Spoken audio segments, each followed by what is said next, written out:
Hello there, my name is Sloan, aka Artplebe, and you're watching Tragedy of Theolosion on TotalPartyKiss. Tragedy is a Dungeons & Dragons 5th edition campaign set in a homebrew world inspired by Greek mythology. As a content warning, Tragedy of Theolosion frequently features rough language, violence, and sexual content. As such, viewer discretion is advised. Now let's meet our champions. Kazimir is a Minotaur Barbarian and is played by Andre Rivera. Andre is a freelance illustrator, character designer, and TTRPG performer. You can find him on Twitch and Twitter at Andre Rivera Art. Ragna is a Leonin fighter and is played by Christian McKinsey. Christian is a TTRPG content creator, a Twitch streamer, and a social worker. You can find him on TikTok, Twitter, Twitch, and other places on the internet at @afluffygoomba. Melaena is a variant human rogue cleric and is played by Depth Bonnie. Depth is a TTRPG player and GM, and also edits a lot of our highlight videos for TotalPartyKiss. You can find them on Twitter and TikTok at ChaoticBonnie. Bastian is a variant human wizard and is played by Sloan Smith. Sloan is a stream producer, graphic designer, and TTRPG performer. You can find them on Twitter, Twitch, and TikTok at Artplebe.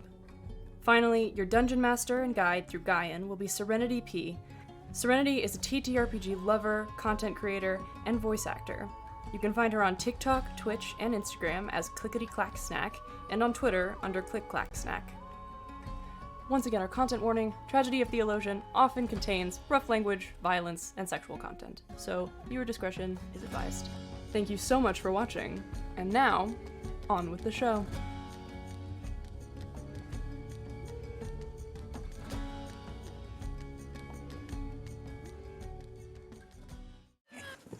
We're live! Good. Wait, what did you yell? It was just I heard things that I'm not gonna say because we're live, and if I say we're it, not then gonna say it I'll now? get in trouble, Oh, you're gonna get in trouble? and Depth will be fine. Like how it always happens. I always get in trouble when You're Depth not- does something bad. I promise I'm not gonna get you in trouble. Welcome back to Tragedy of Theolosion, everybody. Hello. Welcome back. Uh, We've so been do you wanna introduced. do Thank your you so much, Soundtail. That's my thing. Thank you so much, Soundtail, for your delicious vibes. I just want to eat them up. They taste so good. If you want no. cool vibes for your show game, you should Show definitely use Soundtail because, it's so good. It's good as hell. Delicious. Nummy, nummy, nummy. We've all been introduced, and now it's Serenity's turn to attempt to do a recap for last episode. Hey. Serenity? Hey, I got a recap from y'all before the episode, Nice. which I just tattled on myself that I had no idea what was happening until I sat down. So you know what? That's fine. So last time on Wheel of Unfortune, we Infortune? Misfortune. Misfortune. Yeah. Or unfortunate, yeah. Or Start unfortune. over. I'm just starting Interesting over. interesting that it's unfortunate, but not unfortunate or misfortunate. A wheel of unfortunate events. English is a It garbage can be language. misfortune, but it can't be unfortunate. But it can be in fortune because Anyway, we're all here's the rich. recap. You clipped so bad. Last time on Anyway. Tragedy of Theolosion. Last time, we started with Enigma group therapy session because Enigma was having a hard fucking time after someone went into her brain and found out lots of secrets that she didn't even know. So everyone was trying to calm Enigma down. It ended up with Melaena nat 20ing like a perfect lullaby from the dead lover. After that, Wifey material. waifu. Challenge. Bastian went ahead and explained what the fuck he saw in Enigma's head, which was a lot of shit. They started asking Enigma questions like, do you remember this? Do you... And she went kind of, little bit. There was a very blatant difference between her trying to remember things that Bastian saw were fuzzy in her head and things that he saw clearly. After that, After one good idea, Bastian went, here's another great idea. I'm going to detect magic on this little fucker. And then that ended up with a flashbang that blinded Bastian for about a minute. Because that dragon's so fucking magical. Full of magic. There was just so much magic radiating off this small dragon. He just went blind for a minute. She had no idea what she had done. Xerxes helped out a little bit, was a little upset at first, but you know what? It was like, this is my dude. I will help. He's allowed in my nest that was created for him earlier. After that, Melaena and Kazimir had a talk. Well, they all decided they're going to go to their separate gods. So between that, Melaena and Kazimir had a lovely little talk, which had a lot of tension building up, but was honestly so soft and wonderful and a great time for everyone. And then I ruined it later in the episode. Everyone went to their separate gods. Ragna and Kazimir said they were going to go see Hephaestus, to which Aphrodite went, guest in my home? Opened the door for them and invited them into their home on Olympus. And then down to Hephaestus's man cave, which was also a forge. And they showed Hephaestus the brand new metal, which was new to Hephaestus as well.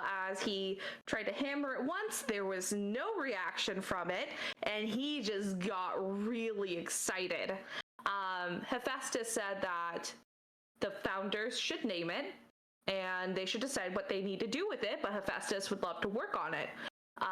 Kazimir suggested it was Ragnium, to which Ragna had a cute little hug moment. Just wonderful. Andre needs to put that art on his page if he hasn't already, because it's one of my favorites that he's done lately. I posted it to Twitter. Oh, did you? Good. So go stalk Andre to go see the picture of the really cute little hug. After that, Kazimir's like, okay, I should probably leave. And Aphrodite gave him a house tour. And began to talk about a couple of the other places they could see and a couple different gods that lived up in Olympus that were nearby. They then told Kazimir about the fact that they could beat Athena's ass and handed him a halberd that was extremely heavy and just had no issue. She flirted. Kazimir got uncomfortable and terrified, and he left with some treats. After that, Melaena went to go see her mother, which ended up about as badly as it could have. With the ask to help find Gaia and get close to Gaia, which Nick says, I do not contact Gaia, so I'm not sure if I would be the best person to, in the most simple terms. There was a fight that erupted, to which Melaena found out that her mortality is lightly based on the fact of having demigod blood. So that was fun. That was great. That's good. And then we skipped to something a little bit better. We went over to Hera and Bastian, which Hera tried to communicate in the most awkward and stilted way that she is there for him. And then he said, cut it out, you're freaking me out. They talked for a little bit of time, and he mentioned the Titan Wars, to which Hera went, do you want to learn more? Bastian said yes, and Hera took him to a room that had moving pictures along the walls of the entirety of the 10-year war, summarized in probably less than 100 pictures overall. It ended up being a little traumatizing, as it was a huge war. Bastian did mention that they need to contact Gaia, and Hera said, I'm on it. the moment that everyone kind of settled down to where they were going to be, Kazimir, Melaena, and Bastian returning to the tower, and Ragna working with Hephaestus, everyone, including Enigma, was teleported to this cave. As they exited the cave, Bastian saw a similar, very beautiful garden forest that was in Enigma's head in her memories. They walked up to this tree surrounded by a circle of water and saw a woman connected to the tree itself, a very tall, 75-foot tall nature woman who kneeled and kind of leaned down in front of them to try to make eye contact and welcome them, saying, "At last, my children." It was very exciting, very excited, very soft lullaby type voice. And that is where we are starting this episode.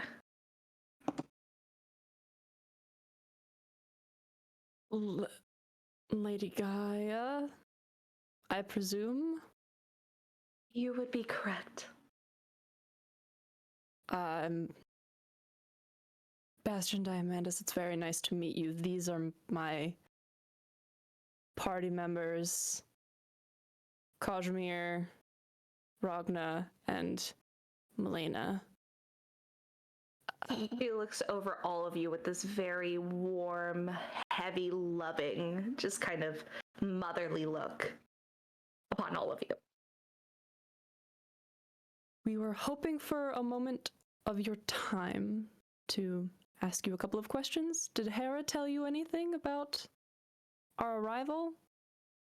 No, she simply said that the champions need to speak to me, and I understood. Now let me change into something a little bit more fitting for us to all talk.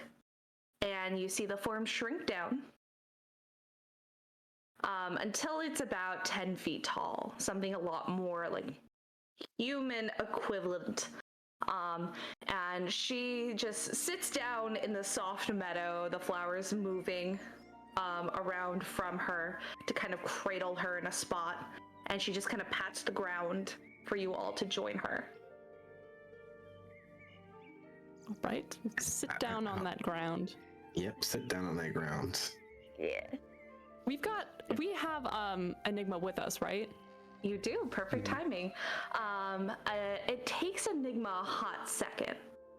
But as Gaia looks over, she opens up her arms, and the small little fairy dragon yells, "Mom!" and flies over to her and then just cuddles her in her chest. And Gaia gives her a very soft hug in return, and just kind of stroking her scales. Enigma starts to go, "Mom, I miss you, da da da da da da," and she's like, "Yes, I know so much has happened. You can tell me in just a moment after our friends have talked." And she goes, "Oh yeah, right." That's one question answered. We were wondering who Enigma's mom was. She talks about you quite a bit. That's very sweet of her. I hope it's all good. Yes, never. Well, it's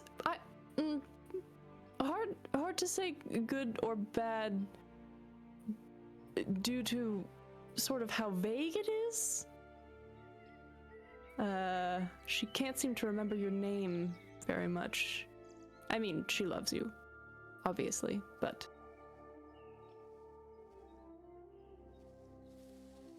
She just smiles and she nods and she's like, "Yes, I know Enigma has a bit of a memory problem." okay. So that comes with everything, right? Questions answered. It was caused by me for good purpose. Oh. Okay. And you also sent her to follow us. I did. How did you know to follow us. This was well before any of us became champions. Your futures have been written in the stars for a very long time. It's been known for quite a while that champions would come forward and that I would need their help. And luckily, the gods also noticed how wonderful you all are. You specifically would need our help? I do. Oh. Do you know that there's a giant woman inside Enigma's brain who doesn't know who she is? That I do. Would you prefer that explanation before everything else or after? I would love to know now. She holds up the fairy dragon in her palms. And Enigma just looks excited to be there. And then you quickly see her snap her fingers, and this kind of bubble comes out from the water and covers Enigma. She just floats in there like there's no problem. I can't tell her exactly yet. You can tell her when the time is right. Her name is Physis. Physis. How do you spell that, dear GM? Can I guess? Can I guess? Like, Can I guess? Oh, do it. P-H-Y-S-I-S. Yes. Yeah! What's Yeah, that? it's like physics. Physics. The physics, gotcha. That look of recognition was so good.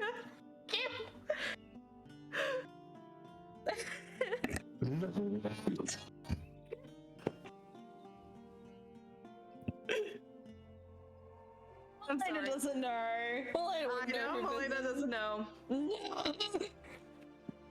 She is another primordial. A younger primordial. My daughter, one of my first. She will be very helpful in the future. Once she's able to access her memories, but right now, it's too much for her. Is that why you sent her to us? Partially. It's a good way for me to keep up and make sure that you're all okay. But also a way for her to learn. She has much to learn. Why? She's old, She is. right? Mhm. Why does she have so much to learn? As another nature primordial, I definitely did baby her quite a bit. As everything was happening, I was too overprotective. And unfortunately, she saw... Well, I assume you saw. She looks over to Bastian. If you're speaking of the Titanomachy, then yes. Correct. I sent her there to make sure that all life would not be disturbed. Any plants, animals would be removed. So then the gods and the titans wouldn't ruin anything that she and I worked so hard for. There is a lot going on in your future, and I can't speak of everything right now. But she will be there to help you. And she needs to learn, as I did not do my best.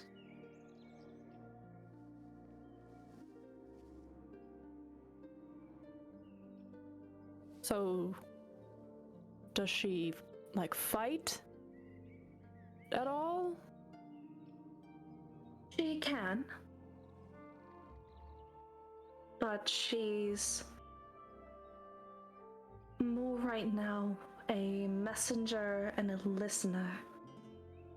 I mean, I've put her in this form, and you see Enigma just kind of rolling in this bubble around, like in the background. Looks like unable to hear anything that's happening. Just kind of hanging out in a bubble. Anything activated too soon may lead to consequences. So you cannot tell her. So we just continue to call her Enigma until the time is right. That is a very fitting name for her. I would keep it as such. And we just keep taking her with us. I mean, the thing is that if you do not wish to have her around, you can always send her back to me. But the more she can be around you, even if she is of no help, she'll learn and become of help. And then hopefully be a better ally to you in the future. I just have to keep hiding her. And this is the best way. Right. Why? Sorry, has it already been said why she needs to be kept hidden? Minorly. She stated so far that there are consequences if she knows who she is currently. It's more alluding to than specifics. So, why can't she know who she is? She's primordial. There's something that will happen with the primordials, and I can't speak of what. But the longer she stays hidden, the better.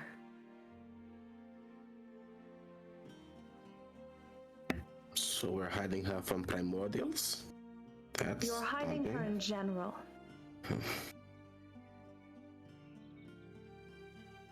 And care for her as little or as much as you'd want. She knows how to take care of herself. As I can tell from the numerous amounts of muffins I saw she stole, which I should rectify. But she can take care of herself. I mostly want to make sure you're all safe. Well, it's safe enough, given the fact that we're about to be traveling with an ancient vampire to go see a Medusa. I think we're doing all right, given the fact that we're still breathing. But if it's only secrecy that she needs, you're very lucky, because we happen to be extremely low profile. She looks at Kazimir. She looks at Ragna. She looks at Melaena. And she looks at Bastian dressed to the nines. See, I'm very... I wouldn't say low profile. To put it nicely, I would say you all stand out like a single dandelion in a meadow of grass.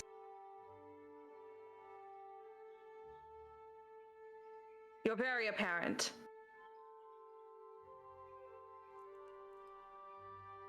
Well, then we have the means necessary to make ourselves less apparent.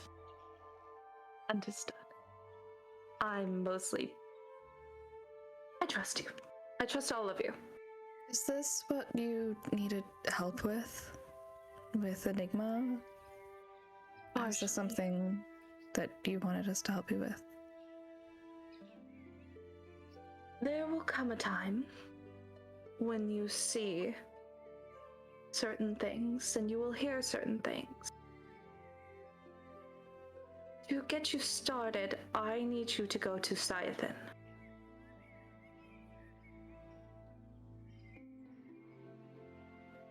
Were we headed there? Yeah.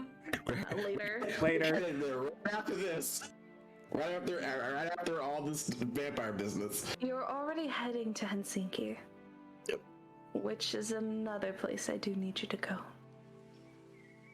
There is an oracle in Helsinki. You will speak to her.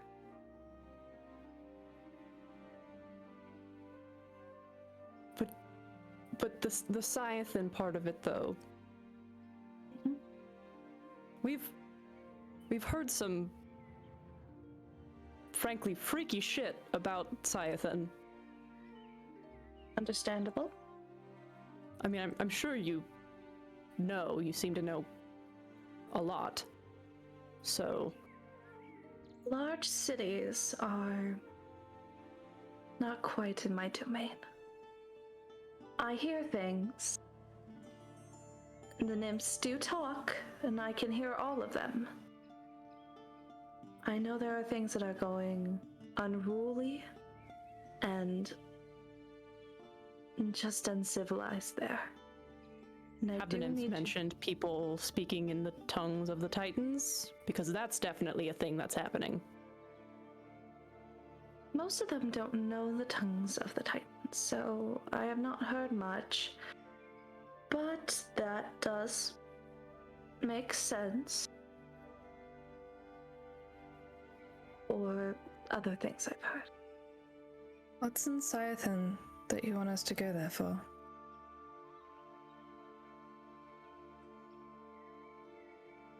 It's part of the prophecy. I assume you'll find it when you get there. The prophecy about the... Talk to the oracle first. Then when you head to Scythian, I'm sure it will make itself apparent. Got it. Unfortunately, just like gods, I can't say much. And I just want all of my children to be safe.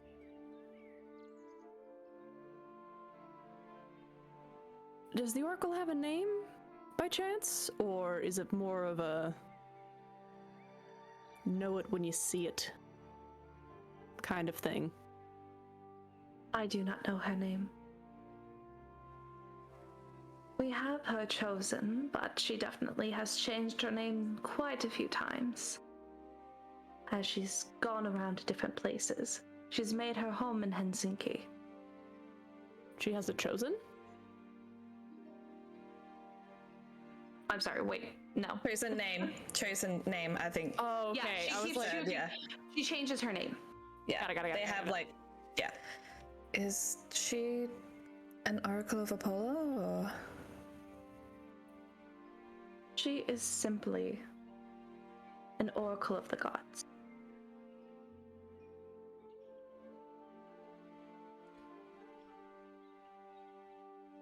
well, we've answered quite a few questions here, actually. That's very helpful. Do you know anything about people having golden X's in their eyes, by chance? I do not, unfortunately. Damn. Couldn't answer them all. Couldn't get them all. Couldn't get them all. Damn. We're gonna pry it out of you, Serenity. Okay. Good. Have fun. Damn. Well, it was worth a try anyway. It was. Well, I'm satisfied. Anybody else? This was more fruitful than I ever thought it could be, so that we actually learned There's things. so much fruit around you. There's Exactly. so much. Exactly. There's lots of low-hanging ones too.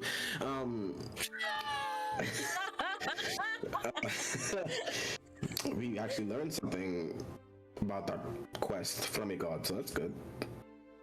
It's honestly kind of impressive. Refreshing. Yeah. We haven't had a lot of success with that in the past, so. This is the first time this has happened in a while. Sometime. Several weeks at least. Even Hermes was like, go in that direction.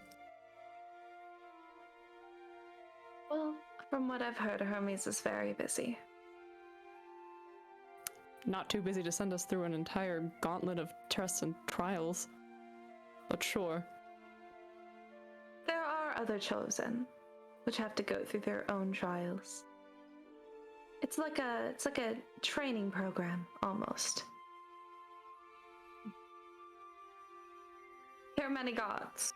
There are many chosen. Well.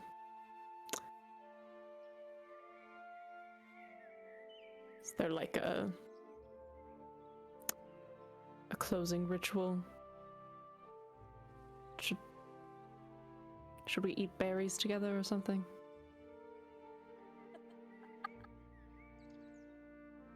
I know you meant that in the sweetest way. So yes, we can eat berries together. Good. And she snaps her fingers again, and the bubble pops. Enigma falls into the water. You hear a little bit of splashing. Enigma comes out, shakes himself out like a little puppy. Cute. Flies back over. What you talking about? What was you talking about? Low-hanging fruit. Proud Oh of you. yeah, you're not very tall. You need the low bear and stuff. Even more proud of you, Serenity. That was good. Love it. Berries.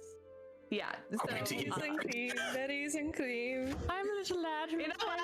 You know what? I'm ending stream here. It's done. That's it. That's all. No more. You see that there are, she'll take you over, she'll actually walk, and you see that pieces of her hair still connect to the large tree in the center. But you see as she walks past other trees and brush, pieces of like her vine-like hair will jump and kind of hang and swing between other pieces of nature as well. Like she's always connected. And she'll bring you over to this little area that is filled with like strawberries, other berries, just everything, just all lined. And berries you've never even heard of. Berries that don't exist in the real world. She kind of just gestures and goes, "Eat your fill. None of these are poisonous, so everything is up for grabs." I happen to have any. No, I'm just. No, it ends What's your here. AC?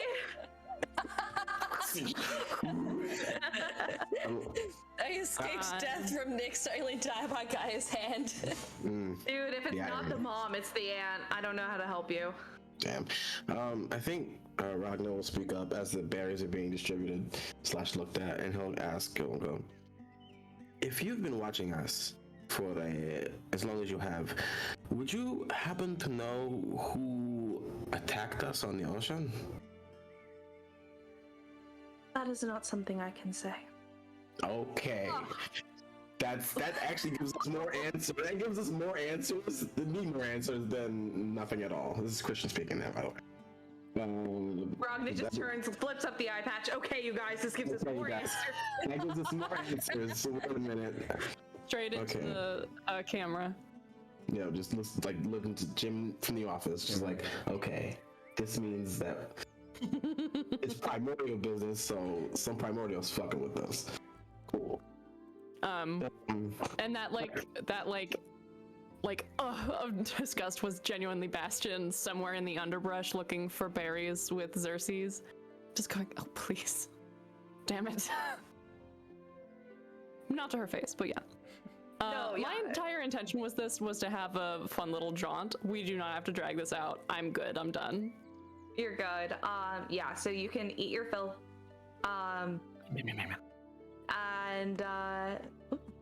Sorry, the stream paused for me, so it's like, eat your fill, and she will go ahead and she will lead you back to the center so you do not get lost trying to make your way through this jungle forest garden. Good idea. Yep. And then she will go ahead and look over all of you.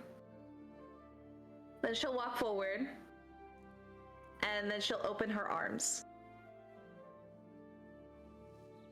And then she'll be like, may I have a hug from my children? It's so lovely to finally meet you all. Melaena doesn't move because she's technically not. I'm not sure about this. Hang on, one. I'm gonna see if she notices. It's like technicalities. She looks over to Melaena and looks. Or your aunt, I suppose. Yeah, Melaena needs like a motherly hug right now. Cause what? Oh, she got one. She got one after her like little prophecy. Christian. I'm sorry. Melaena will go in for the hug. It is the strangest hug. She'll give one to each of you separately. Because she wants to. Man. I don't know She about that. wants to tell me right now who goes in for the hug. Just whoever. Like who I'll goes do in it. for a hug. I'll go in for the hug. Fuck it, why not? How's Kazimir feeling? I don't know. I don't know this person. Stranger danger. I don't know this Stranger person. danger. No, that's fair. I'm not so- hugs for the day. I hug 2 people. That's it. Yeah, I'm You've had all a hugged lot. out. You've had a lot today. It's understandable. Whoever accepts the hug, you feel this insanely like warm hug, where vines begin to wrap behind you from behind as well. 2 arms kind of take you in, pull you in close. There's a little peck on the forehead, and just a very warm feeling. You can also feel the brush kind of warming up behind you. Just to kind of like match the comfortable energy. She'll let go, and she'll graciously let you leave. And she'll look to Kazimir and goes, "I understand." And the trees and brush begin to part again to go back to the cave. Enigma flies in, gives her a big ol' like face neck hug, kind of wraps around here. And you can hear this very like soft laughter as she just kind of gives her a pat and pries her very gently off her face, and then just kind of like with a baby bird, just kind of lets her go. Go, This bitch, like a football. Go. Straight into the cave. And Jesus, look at that spiral. Hey, yo. honestly, here is the headcanon I now have. This is like pass me the pig skin. Gaia looks and goes, "This is made of pig," and she starts to cry. And it's just a grand old time. This is made of pig?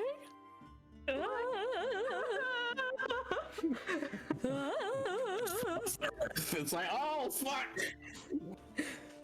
It's just actually a pig. It's just like a small pig that's just like in the right shape of a football. Yep. But you were all free to leave. She recommends you go back to the cave. Dipsy doodle. Get out of here. When you go to the cave this time, when you enter, you see a portal open up in the doorway where you would originally go back to where you first came in from. But when you walk through the portal, you end up back in your respective areas of where you were before you were teleported. Oh. So, Melaena is back in the bedroom. Kazimir is back in the banquet hall. Bastian is in the bedroom as Where well. was I? I think it's the bedroom, because you grabbed Xerxes. Right. Yes. So Melaena and Bastian end up in the same place, and then Ragna pops back into Hephaestus's little forge cave. And you see he's got like a big old magnifying glass. He's holding this, he's turning it, he's lit like a magical fire, kind of like torch to like study it. He's taking notes. This man going geologist. I think Ragna just like snaps back into it and just goes like, "What did I miss?" And like sits back down. Nothing. I can't figure it Nothing? out. Still, really? Damn. Well, Okay. I mean, it's gold and it's platinum, Right. and there's magic. Yes. What kind of magic? A lot. What? Okay. If it's a lot of magic, and it's stronger than your hammer strike, right? Then what could be stronger than that? And can we measure it? Do I look like the god of math to you? No, I but gotta check if he's the god of math just to make sure. Because now No, it's I'm also like, Apollo. Apollo's the god of so many things. Apollo's the Yeah, god of math? Not my Apollo. There's no way. well, you can also talk to, I believe, god of magic. It's Athena. We're good. Oh, okay. We could talk to Hecate, right? She's the goddess of magic, I believe. Yeah, we could, but we could. And, I mean, the possibility is I could. I'm not going down there. I'm not talking to her. Going down where? To talk to Hecate? Where would I be going? She stays in the underworld. Okay. I'm not going down there. I've never been, so I have no experience. Oh, good. That means that you haven't died. Yes. Fair trade. Look at me. I've said yes. Do I have to die to go talk to her? There is a way to get to the underworld without dying. Oh.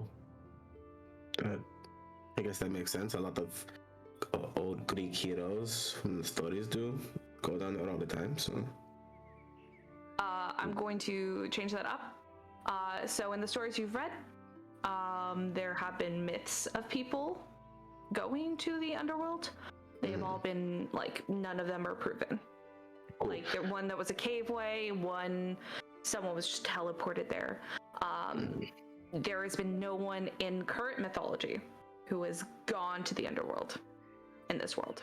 Right, okay. Aqueous? Exactly. I think it just goes, well, if we think about it from the standpoint of the moment we struck the hammer and you hit it and nothing happened, no magical surge, no signal, no anything, then that means it's protected by a magic that's either as strong as you, right, or stronger. That's the basis. So if it's the only thing that's stronger than a god is what, a titan and then a primordial. The Titans are not stronger. Wrong. Okay. Very Okay, wrong. then primordial. No, I wasn't using a magical hammer or anything. Oh, well, what would It's happen just if you normally, for example, and he just like, give me something. did? Give me a dagger. Sure, and you pull out a dagger and put it down. Cool. Down. And he'll put it on the anvil, he'll hit it with the hammer, and you see it crumples like a piece of tin foil. That's what normally happens. Okay, good to know. No, it's not that I can't do it. It's just interesting that it didn't happen in the first place. Right. Hephaestus, call me on Thursday when you're free. With the smash. He has too much social anxiety for that. There's Hold no you way. like tinfoil. It's okay, baby. I'll meet you inside. Honestly, Aphrodite's just like, yes! Come here, yes! I know how come to here! And he's like, No, please. no. Meet me inside. But, Catch me inside, how about that? Let's catch me inside. Jesus Christ. Let's Catch see, me I inside think- behind 5 locked doors, how about that? How about that? I feel you. That's the song for you, baby. So what happens if you hit it with a magical hammer? Well, we have to go to my real forge for that. So, you ready for a field trip? I am, yes. And he's just going to kind of pop his knuckles. He's gonna stand up. You hear him go like that old man, like who, like, you know, like a grandpa standing up, getting up from his desk. And he hops down from his chair, grabs the piece of metal, hands it back to you. Hold on to this. Kind of puts his stuff away, makes it look okay. You see him just kind of wave his hand, and the forge fire goes out. Like, okay, gotta let the partner know, and then we'll get going.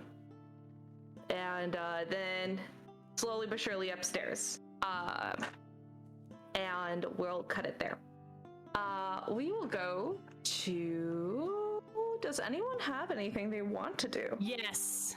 Oh, we're gonna go to Bastian. Yes, I do.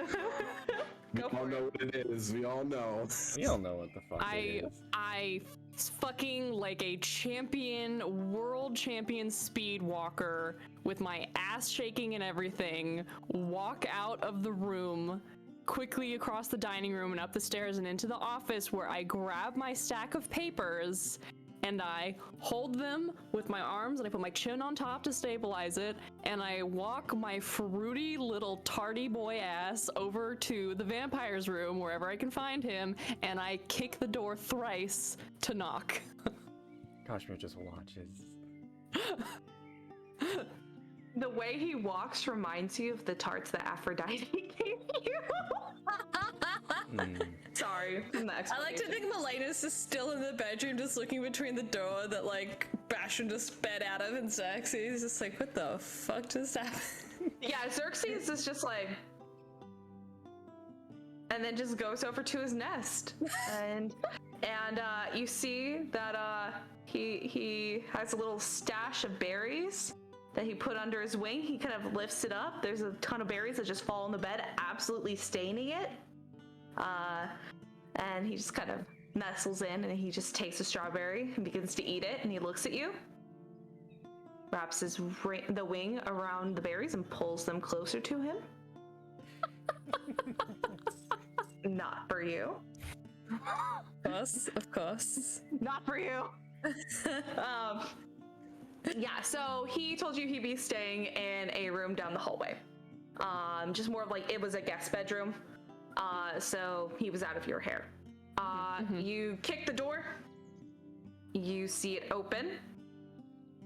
You see him kind of walking around as he normally does in like the privacy of his own rooms. Shirtless, all ass pants buttoned up. It's kind of like hair kind of tousled. Not the Kylo Ren pants. Well, not that. They're not all the way to like his fucking titties. I'd say they're like at his waist, you know, high-waisted, a little bit of Amy Winehouse, you know, got it. It's fine. God damn it, now we just made for you and fucking Kylo Ren. Some people think that's hot. I mean, anyway, the door opens. The door opens. He looks out and he's like, "You're done already?" I finished. I see that. Please come in. And he kind of lets you enter. There is a desk on the far side of the room that you are able to put that all down. He closes the door behind you both, and he pops a sit right in front of the desk, and then just begins to kind of glance over the papers. That didn't take you very long at all. You sure you didn't cheat? He's just giving you a smirk. No, I did not cheat. I went through each and every single paper. I did exactly what I needed to do, and I did it quickly because it's very important to me. And it's for a good cause, which is getting me spells. Goes to the charity for me. Yes. It's going. It's a charitable cause, and I am the charity.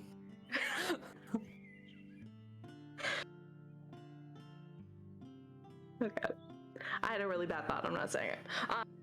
He begins to look through all the pages, and he just kind of like flips through all of them very quickly, like takes them in small stacks, flip, puts it aside, and then just keeps doing that until it's all looked over, and he's like, well, I have to say, I am very pleased.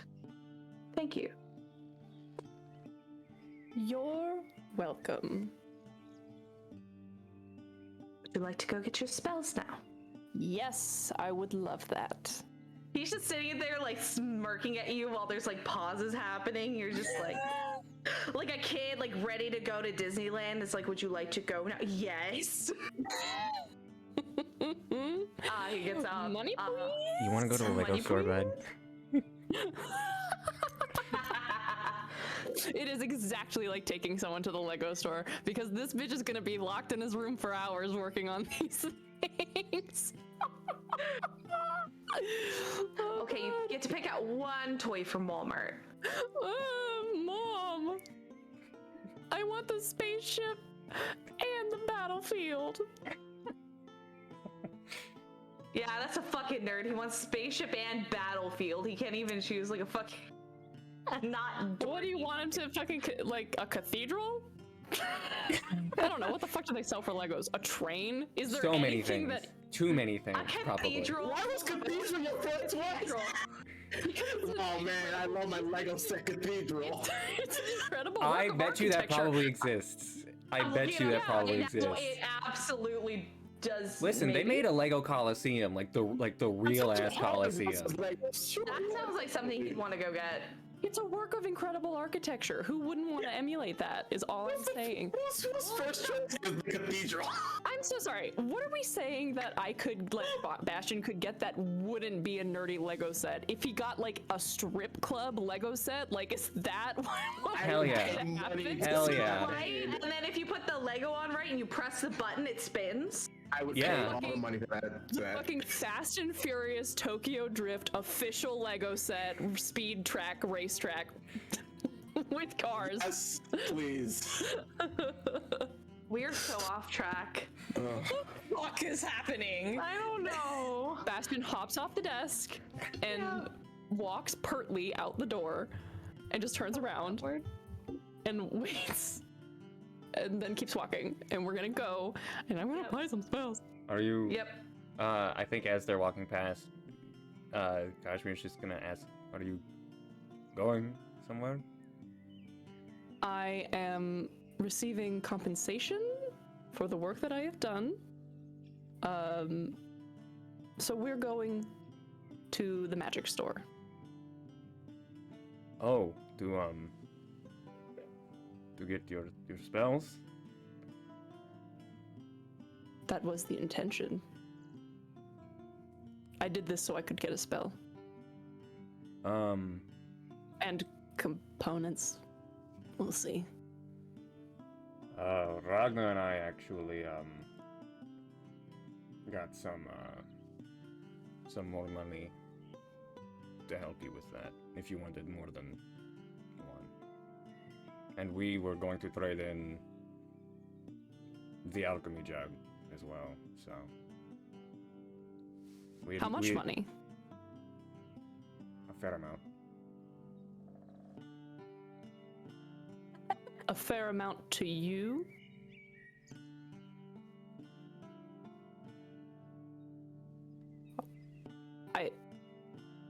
Are you suggesting that you're going to pay for a spell? Scroll? Yes. But I don't know anything, so you're going to have to choose. For you and looks, oh, well, if you don't need meat anymore, I'll just go back to my room. No, you're not going anywhere. He's just smirking at Kazimir. Just like, You offered him compensation, you're coming. I was joking. Of course I'm going. And I kind of thought this was going to be a one-on-one thing, but if there are more people coming, that is fine. Leave the sugar daddy and his baby alone. Just ruining the date. Do you have the money? Do you have the money now? Yes. Okay. Why are you being so weird about these? I'm just asking you questions and you're answering. How much money will you need? I mean, how much money do we have? That is not the same as how much money do you need?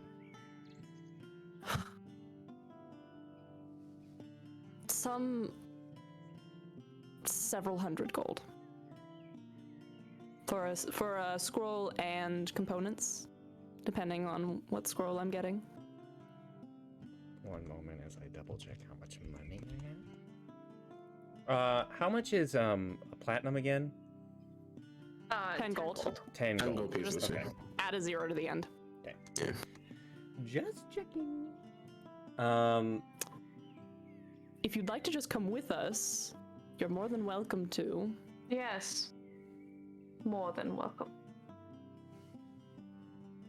I don't want to intervene if you are doing something more. Well, maybe if Ragna's not here, we can wait until Ragna is back. And then we can all go together. Yeah. Again, later. But we can go now. Sure. You get your first spell for you, and then we'll go back and see what was the shopkeep's name? Flack. I don't remember. The lizard, right? The lizard. But well, we'll be back. All right. I'll be here with with Finley. Does a gay little run to piss you off.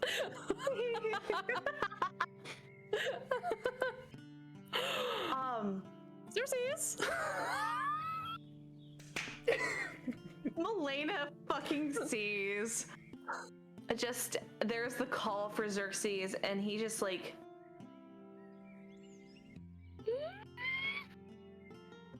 He puffs up a little, he stands up, angrily kind of like brushes his nest back together, hides the berries in his nest, hops off the bed, starts to walk out of the room, notices the door is closed, looks to Melaena. Melaena kind of was just like deciding to like lay in bed, nursing the hangover, but seeing that Xerxes is trying to get out, she'll get up and open the door. He'll walk out without even paying attention to you. Like after he sees you open the door, he'll just leave. You're welcome, Your Majesty. See, he pops up a little bit more. Does that it? Well, it's more like a I heard you, like kind of thing where he's like, I get tail it. Flick. Little sassy little tail flick. Yeah, the tail kind of like his long tail just flips out. He walks out, kind of hops onto the balcony, like railing to see you, and just gives you a look. We're going spell shopping. Well, you don't have to come if you don't want to.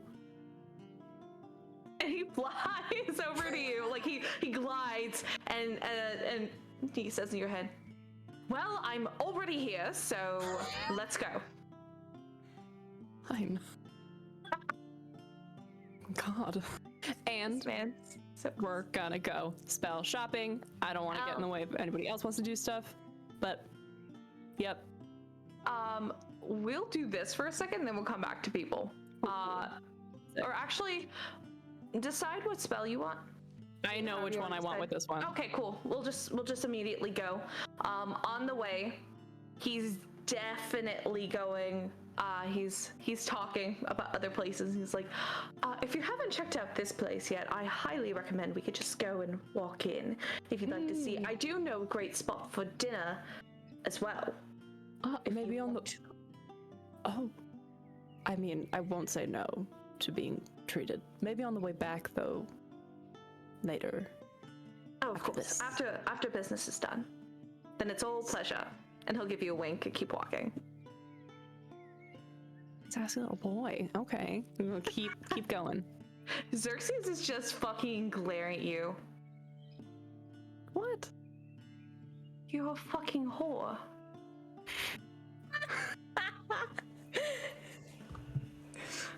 And? I've known this for so long, but I can finally tell you. It's true, you are in my head. Listen, it's just a little fun. We've been in the desert for so long. I'm just having a little fun. You had some fun. With that stupid tiefling. Well, Very, very dense man. I mean, I know he's dense, but sometimes cute and stupid is enough. You keep telling yourself that. It's not like I'm gonna marry him. No. Xerxes just gives you this look of like, Why are you looking at me like that? Do I seem... I'm in my 20s. I'm at the top of my game. With your height, you're not at the top of anything. I don't think Bastian's You know on what? You top. should be glad that you are ignorant enough to make statements that are so wrong.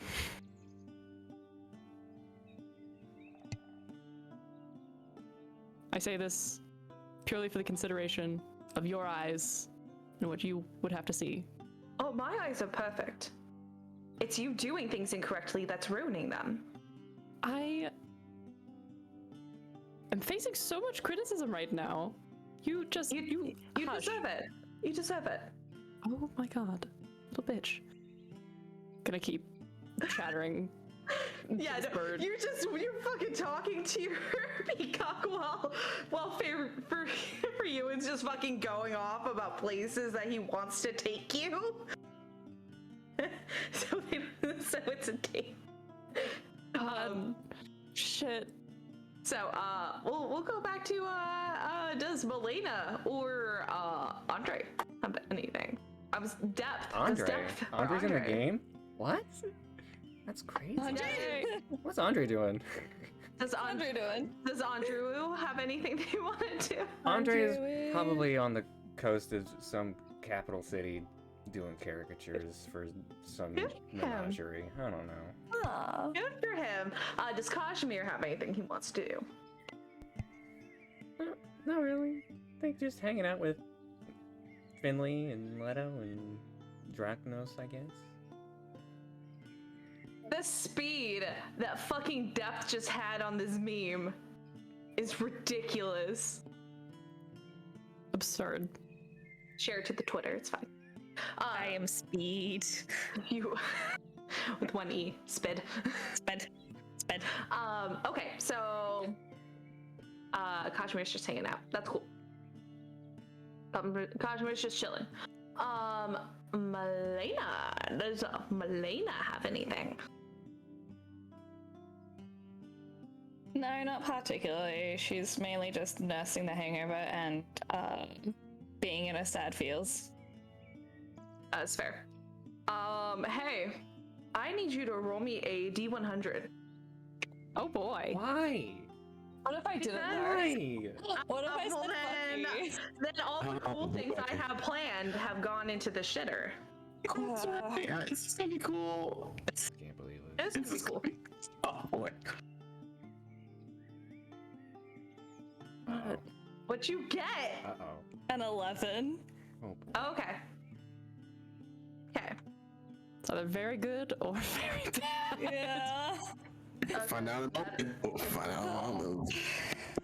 Okay. And can you roll me a hand? Why am I rolling so much? I'm so scared. Can you roll me just a D10? This has got to be like wild magic shit. Fucking just do it. It's a 6. It's a 6. Yeah. That's a pretty good. You feel, as you're laying there, you feel something like move your pillow. Like something is put like directly under your pillow. Like you're not like jerked over or anything, it's just like something's kind of like pushed in and you're just like, it's kind of hard to lay on now. I reach. I sit up and pull back the pillow. you see a beautiful box about this big, very thin, but it is covered in black and silver patterns and filigree. And it says Melaena on the top of it. I opened the box. You do. When you open it, you hear something that I need you to roll me a D20 for. I need you to roll me a history.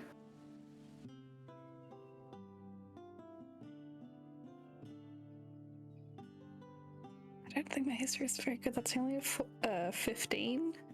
That's perfect.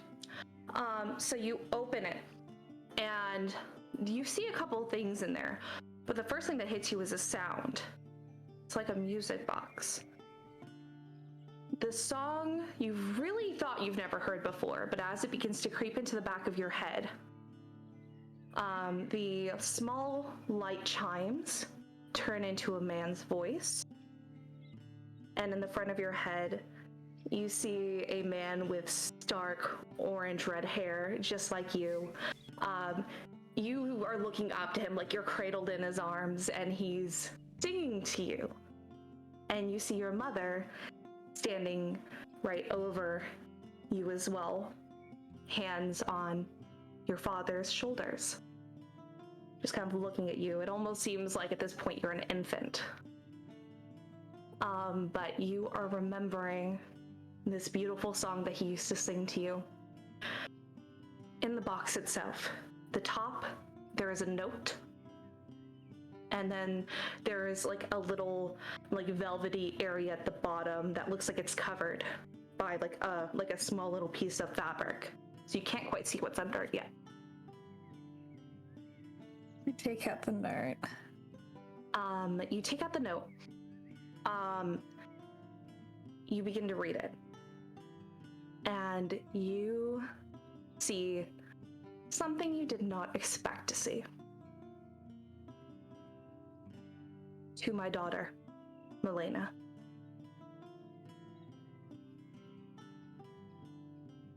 You were right.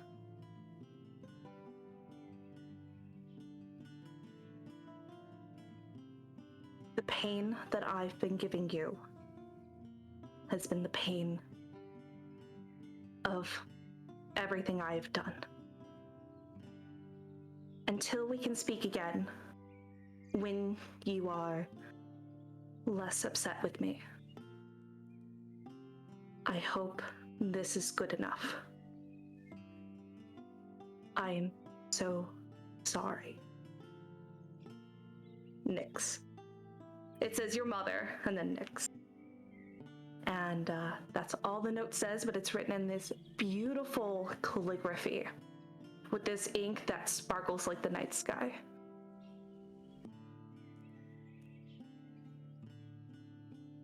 I lift up the fabric. Inside, you see a dagger. And when you pull it out, the blade part of it is almost transparent. It looks like the night sky itself with stars has been compacted into a blade that's continuously spinning, like, you know those bottles of alcohol with glitter that you shake up and it's just spinning. You see just the universe and the galaxies just spinning inside this blade. The handle is this beautiful black wood with this very dark leather. At the end of the pommel, there is a small hint of silver, and the sheath matches the filigree that the box came in. This is a +1 dagger. Oh, mommy's favorite. Fancy.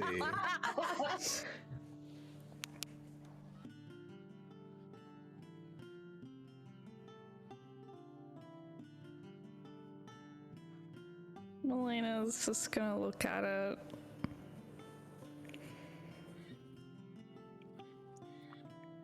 And I think she's going to just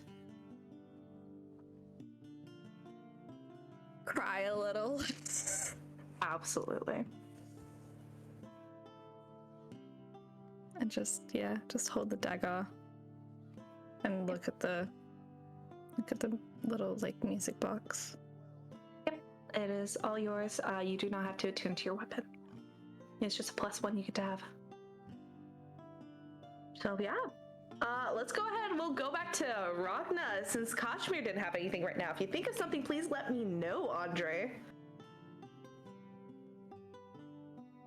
So, Ragnar, after, there's definitely been that, like, he's like, okay, I have to go say goodbye to my partner.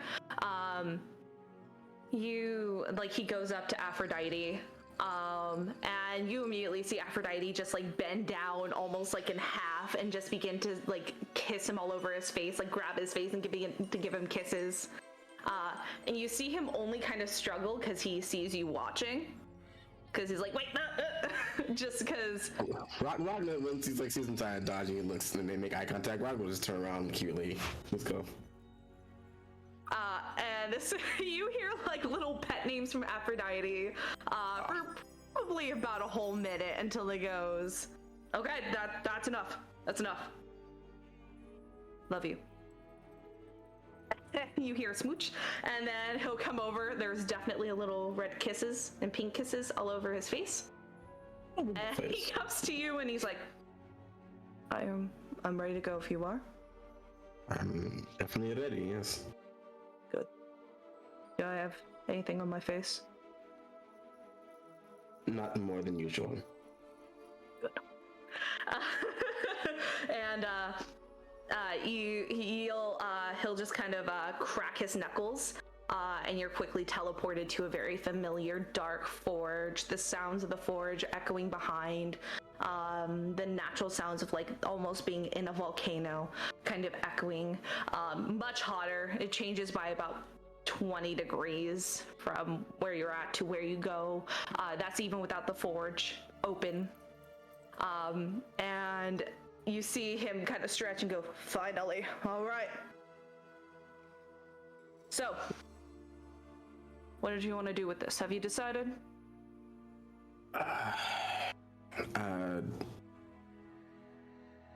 Andre, hush, please. You're so loud. If it's going to be used in its any form, it should be a weapon, so adding it to my weapon fits best, as Kazimir uses a mimic as a weapon, Melaena uses daggers that mean a lot to her, and Bastian does not touch metal at all, so it makes the most sense. Understood. So, do we want to add on to what you have, or do you want a new one? Because bone and metal, I think, would not be a bad idea, but not everyone's aesthetic. I think at that, Ragna does like release the sword from his back and then like pulls it to his front, looks at it. This sword symbolizes a lot. It symbolizes change in both myself and the one I gave it to, the other one. And if it represents change, then I suppose it needs to change itself. So, bone and metal it is. You are very mature for your age. Thank you. That means a lot coming from you. I'm not the person you want to be hearing compliments from. And he'll just kind of take the sword and then lay it out. And then you see he pulls out like this like strip of like, he tries to look for something. You see his entire forge is like, it's always been kind of a mess. He's looking for something. He just pulls out like a long piece of leather and just kind of throws it down. He pulls out a piece of charcoal and he begins just on the rougher side, just begins to kind of shape out a blueprint of what he's thinking, which ultimately ends up being on the hard side, on the side you attack with. and on because it looks like you'll have enough for the edge and then also one of the flat sides. He recommends that after seeing how you've used it, because you either bash or slice. So he'll go ahead and he'll like tell you what he's thinking, but he's like, it's all up to you though. It makes the most sense, both aesthetically and functionally, so let's go with that. Yeah, that sounds good. All right. Fancy eyes, that's right, I need to check magic. And you see him kind of just pull, like he'll pull out his hand and go, if you don't mind handing it over, I'll just take a look. He puts it down and he looks at it. Yeah, I can't do anything with that. And he'll go, let me get one of my associates. And he will yell something in a very low guttural kind of yell. And you hear large footsteps begin to come up and out. And you see a Cyclops come out, who has a very large blacksmith apron on. He's wearing like very kind of like almost like a toga, but then it kind of like goes into pants, almost like a jumpsuit at the same time. Just easy. He has very curly black hair. It's like ringlets right up to his head. He has a very, like, you can't really tell his skin tone because he is covered in like charcoal and just like the forge. Like he is like forge stained pretty much. But you do see like this little spot around his eye, like where he wears like a goggle, one singular goggle. That is pretty clear. And he'll walk up and he's like, all right, what you need, boss? And he'll go, figure this shit out. He's like, in what way, boss? The magic kind.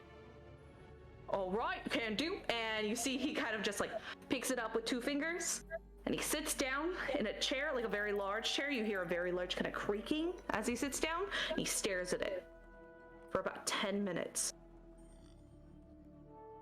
as he ritually casts his detect magic. And then he goes, all right, it's got quite a bit of enchantment, got quite a bit of illusion, it's got a little bit here and there of the other things, but those are the 2 main ones right there. He goes, thank you, Barnaby, you're good to go. And he goes, all right, I was, hey, I know you, and he points to Ragna. You are, I don't know your name, but you are the chosen of this guy here, right? That's you. That's correct, yes. Hi. Ragna the Iron Claw, right? I'm Barnaby, and he reaches down with like 2 fingers and very gently kind of just shakes your hand. I'm his intern, his assistant. So I also do a little bit of magic here and there. So if you ever need anything, I'll be around here somewhere. With your ritual, what you're looking at, could you tell how old the magic was? Nah. It's worth a shot. I didn't even think about look at that stupid Barnaby. Look at the age next time. Come on, Barnaby. It's okay, Barnaby. It's okay. These are notes you take for the future. I was once an apprentice myself, so I understand the learning process. Good to know. Not in your itty bitty shoes. You are not wearing shoes. I'm not. I could be in your itty bitty cat feet someday. Nice to know. It's good to take small victories, not big ones. You can have big victories too, but small victories are very important. I will write that down in my diary. Thank you. Well, you're very welcome, Barnaby. And Bastian is just already getting back to work. Thanks, Barnaby. And then he just kind of waves, and then he walks out. I'm writing down what magics are in this metal. Some enchantment, some illusion, all kinds of cool. So, what I'm thinking, Dude. the easiest thing to signify this is probably gonna be, so when you hit, probably gonna be like 0 chance that this will break. It might break it, the hilt, but the blade won't budge. And then I'll add some magical properties. Not gonna be too much, because you can't really do a whole lot with enchantment and illusion on a sword. Will probably be at least, I don't know. If you put it on a scale from like 1 to 5, at least like 1, a little bit stronger. Let's say better than 0. So Yeah, it's gonna add like a little bit of magical ability in there. okay. So that'll be good. Now, and you see him focus really hard. I will let you take charge in this. I will help you. You will do that for me. You see a little bit of sweat coming down. Yup. Do it before I change my mind. I'll do it. Don't worry. Yes, boss. So you and Hephaestus are going to be working on this. Yes. It is going to end up being a +1 to your sword. Cool. It now has magical abilities. So it can fight like it doesn't. If someone has like a resistance, you'll be good. And then also, there is no plausible way to break this blade. Does that doesn't stack with the +1 from my blessing, does it, or no? It'll be a +2 then. It'll be a +2. Okay. Cool. Neat. And the blade cannot break, and it's got some magical properties. And then your +1, that's to whatever you apply it to. So it's a +1, and then when you add that, it will make it a +2. It will stack. Gotcha. But if you decide to put it on a different thing, then this will be a +1, and whatever you put it on will have the other +1 property. Gotcha. Perfect. Cool. So now you all met Barnaby. So. Yep. Lovely Barnaby. Big old Barnaby. Big old Barnaby. Awesome. So we will jump back to Bastian. Yeet. You make it to the store for you, and we'll open it for you. Little ding-a-ling-ling. And you see a very familiar Eromastix. Welcome back, Lord. He's just gonna kind of push his head. Lord, for you, and it is so nice to see you in my humble shop. Shut the fuck up. He doesn't say that in character, but he's just kind of like ignoring the fuck out of you. Exactly. Bastion for once is like, hello, and he's just like, nope. I'm not talking to you. Back the fuck up. He just kind of goes, very nice to see you. He looks at you a second. Associate has something he would like to purchase. Oh, of course. And I have probably seen you around before, so I will give you a tour if you need it. He doesn't remember you.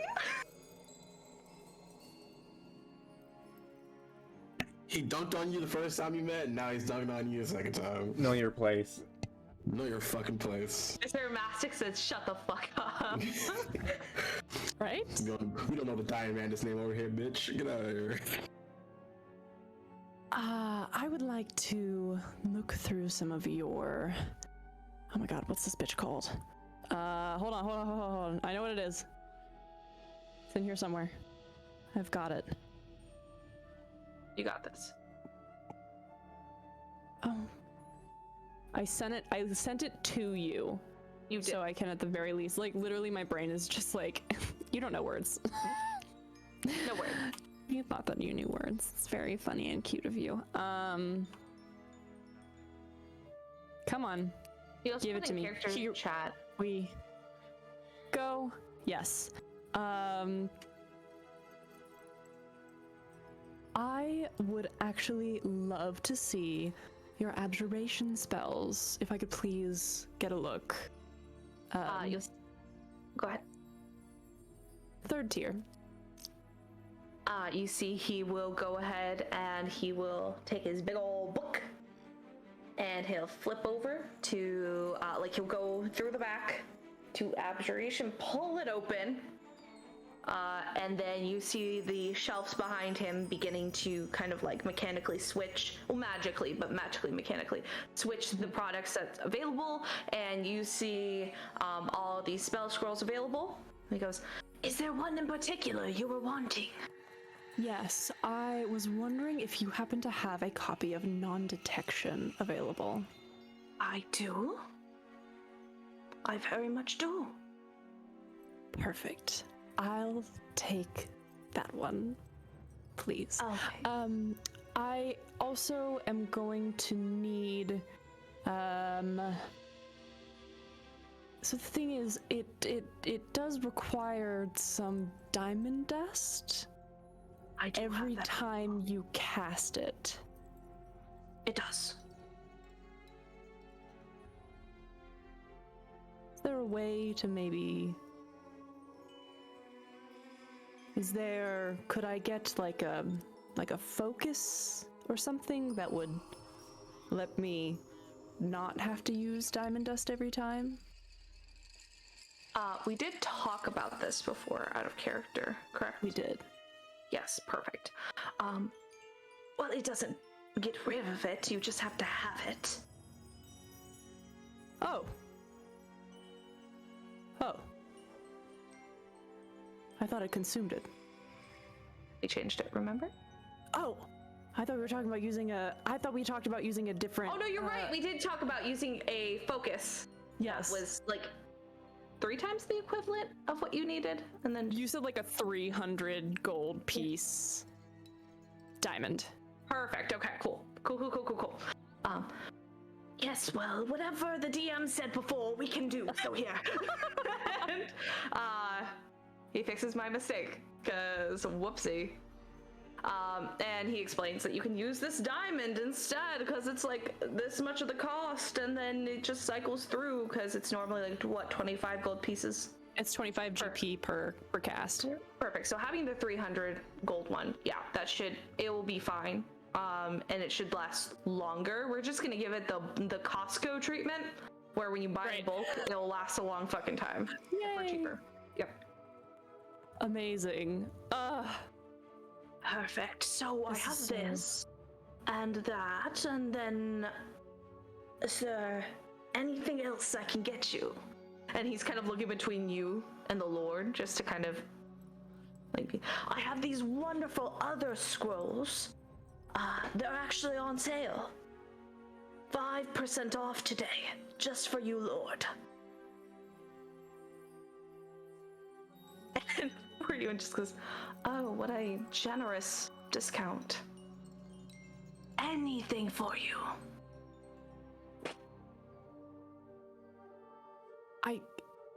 This is fine. I think I'll be back later.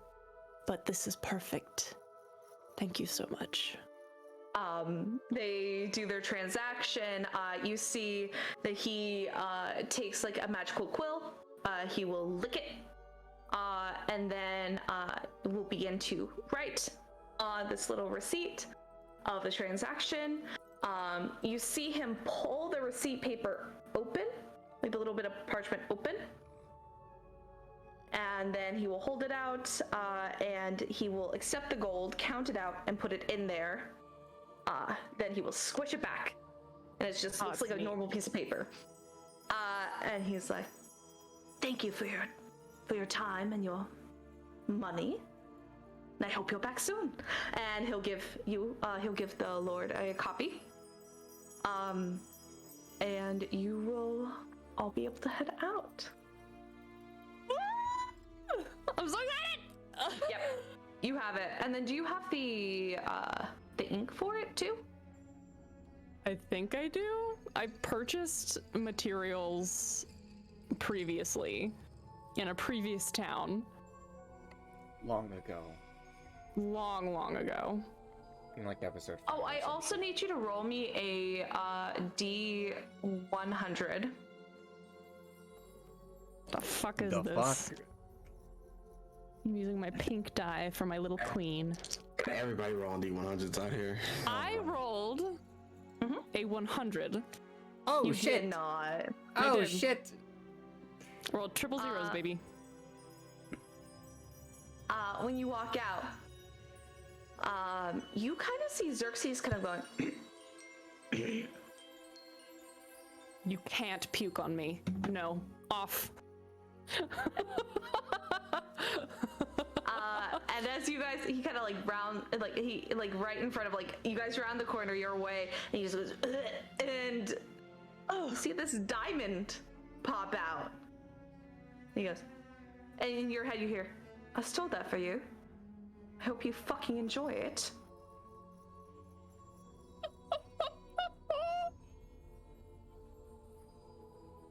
What the fuck? I noticed how bad you were at stealing things before at that little horrible pirate town, so I figured I'd give you a helping hand. Oh, gonna find like a hanky or something to grab it with. Thank you. You're welcome. It tastes Put it disgusting. into his satchel. You I also have cannot- another. Yeah, how many? I have 2? This diamond is not worth quite as much. Okay. It's worth 100 gold pieces, though. It's worth quite a bit, but it's not as much as the other one. Are a good little bird. I know. Good job. Keep giving me compliments. I need it. I give him little scritches on between his beak and his forehead. You hear a cooing, and he's just like, "Good, I deserve this." Diamonds! And a spill! Diamonds. Diamonds for the Diamandus. I'm so pleased. I give for you a kiss on the cheek and trot along happily. What's your passive perception? 11. You trot along, and you feel him kind of like put his arm kind of on your shoulders and be like, "We agreed to go to dinner, so we want to go this way." Oh yeah. And he's gonna kind of lead you. He leads you into this spot that's actually closer to the middle part of town, which is really peculiar. But you see this little hole in the wall between alleys, right between where the library is and then another huge building. There's this little there's this small sign, and there's this door. Knocks 3 times. You hear the door slide open, like a little door slide open to peek out. You hear a gruff voice, and it's mumbled from behind there. It's like, "Brr, brr, brr. Ooh. And then the door opens as they notice who it is, and you see and begin to hear violins and stringed instruments. But the smell of beautiful incense and delicious food just hits your nose, and you see some of the most expensive shit you've seen in a while. This reminds you of the pretty good places at home. Not the best, but it's a pretty good place. Oh my. Some regular wine and dine, my goodness. I hope we get to finish that sentence. And he pulls out the chair for you. I will sit. And he'll kind of push it in. Xerxes begins to enter with you guys. And you hear, "No fucking birds allowed!" And then Xerxes just goes, "Bah!" And then you see him go and sink back into the Feywild. A little pocket dimension. Yay! You enjoy a marvelous dinner with this man schmoozing the shit out of you. Sugar daddy! Yeah, he spends quite a bit of money. He does not eat anything. He does drink wine, but he does not eat anything. So you order whatever you want. The patronage is very, very similar to what you had before. Go ahead and roll me an investigation. Yeah, fuck yeah. I was gonna ask anyway. Oh, cool. Is there anything you're looking for then, so I can maybe help you out a little bit more? I'm just like a general. I mean, I feel like he just can't help himself but look around. He just wants to know more about whatever's happening. Also, this town is like weird as shit, so. Yeah. Jesus. Fuck, that's a 27? I rolled a 19. You see all, so. Ragna's proud of you for your sight. It was investigation, not perception, very sadly, but I accept your pride. Pretty good. Yeah. So you're looking around. Even before you order, you're looking at like the food that is available. You know this shit's expensive. But it's also very odd the type of food they have here. As like, there's like beef and like chicken, other things. There's not a lot of like. There's not livestock here. There's not like any livestock here. Where are you importing all of this food from? I don't handle that portion. Oh, I just come here very interesting. and drink wine. I don't eat or partake. Right. So you know it's not humanoid. That helps. I didn't even really think about it, but probably should have. Well, I wanted to make sure because mortals act in odd, funny ways. So I want to make sure that you were feeling comfortable and didn't think I was trying to take you somewhere to Consume convert human you. flesh. And unless you want to try it.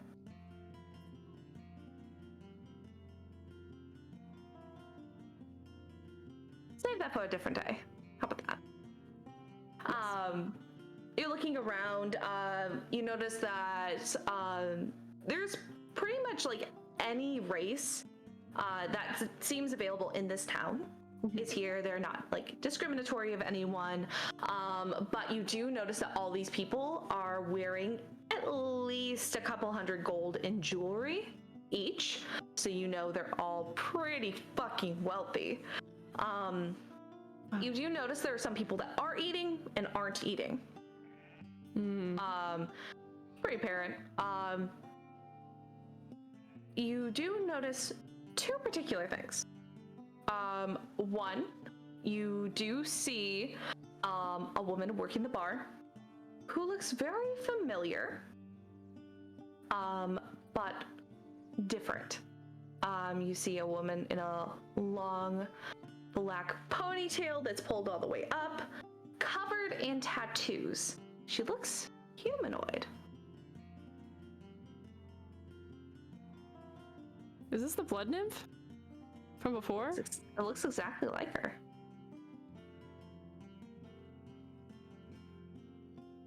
Is that? Yeah. Ophelia. That is, this is more her thing. She's been very good to me. She's been very loyal. And how can I not help the chosen of Enyo? My goddess. There's no way. So I decided to give her a little gift. And what she wanted was this. So she runs it for fun when she is not working for me. It's very cute. Quaint. Quite quaint. It's nice. And then the other thing you notice, most of the people here that aren't working, yeah, they're fucking high.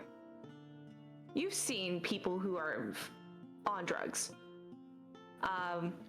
All of these people are on something. And with that high of a roll, you would be able to know what it is. Let me just go to my small itinerary. Your itinerary? My itinerary of Your timeline drugs. of which drugs we see at what time?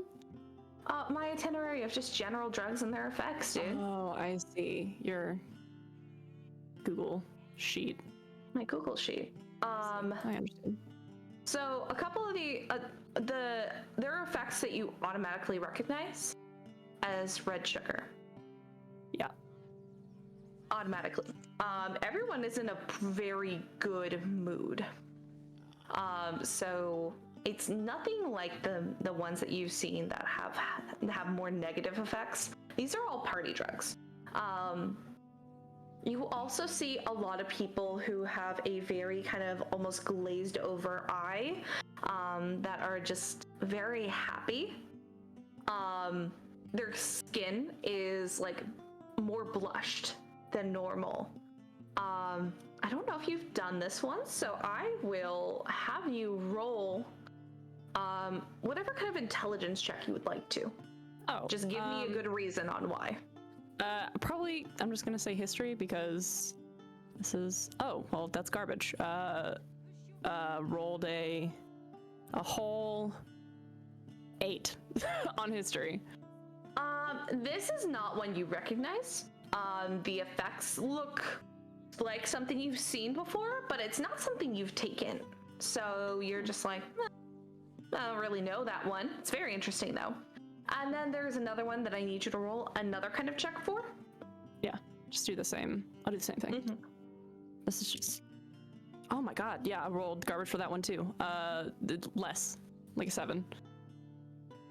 A lot of people are very happy. Mm-hmm. Yeah, I rolled a 3 and a 2. Very happy. Got it. But a different kind of happy, more like they're removed from this reality kind of happy. Oh, interesting. Everyone seems to be having a very good time here. Oh, I mean, why not? This town really is a mystery. I don't know how you managed to get all of these things here. I really don't. Let's call it a couple thousand years of experience. At minimum.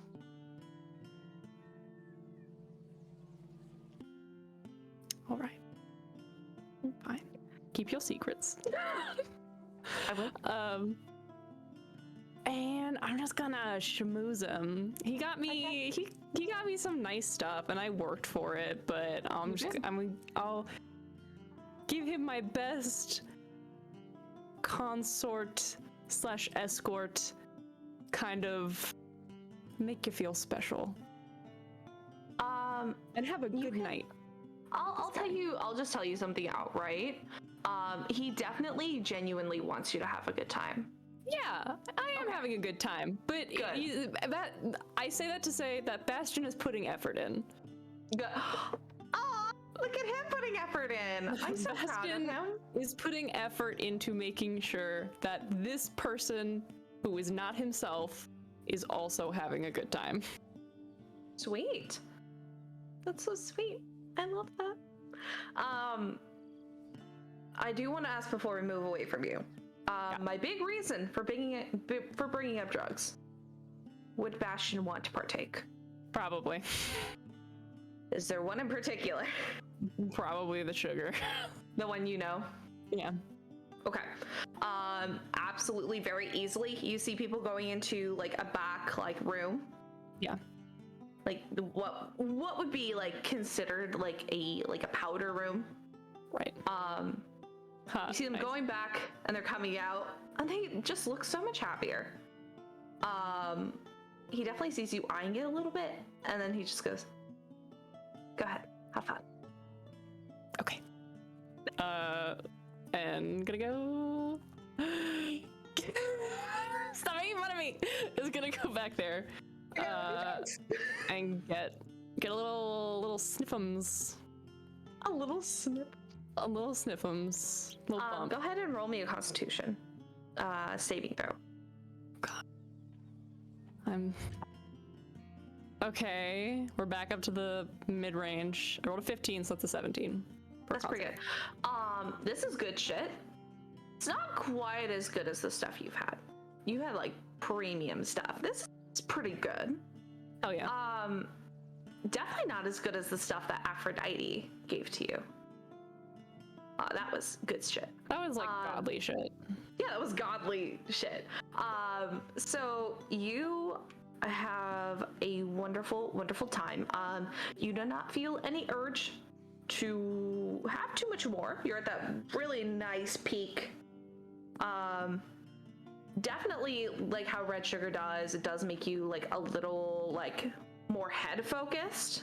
And like he definitely makes sure that you are taken care of and safely taken back to the tower once everything is done. Once you are good, he will excuse himself to his room.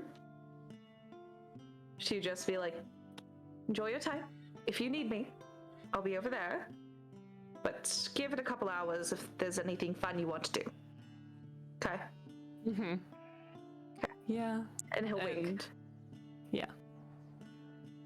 And and he's gonna go to bed, I guess. No, you don't have to go to bed. No, he's excusing himself to bed. You can do whatever you want. He's excusing himself away from you. Got it. Cool. So then you don't feel like anything uncomfortable might happen while you're under the influence. He's just separated himself from you. So you're able to do whatever you want. He just excuses himself from you. It's like evening, right? Yeah. You had a very early dinner.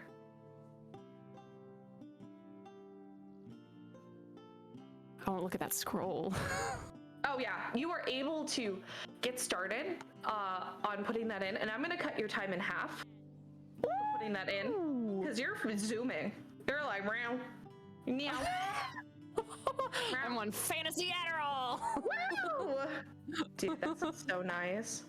Okay. So typically, I think that the time it takes to learn a spell is it two times level, or is it more than that? It's like 5 times level. I can't remember. I will look into it, but I'm gonna start working on that spell. Perfect. Is there anything else that anyone wants to do tonight? We can go for a break, but I don't feel like there's a whole lot of things happening today. So Tonight is Let's in finally in-game end this tonight. fucking day, y'all. Good. All right, so let's go ahead. Let's take a 10-minute break. Okay, cool. And then we'll get everything done so we can all fucking leave Endios. Fuck out of town. The fuck out of town. Sick of this fucking tent city. Alright. We'll be back in 10? 7? I'm feeling like 10. 10. Okay. 10. Alright, we'll be back soon. Hell yo. yeah. Bye. Goodbye.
Hello there, my name is I hit the wrong button.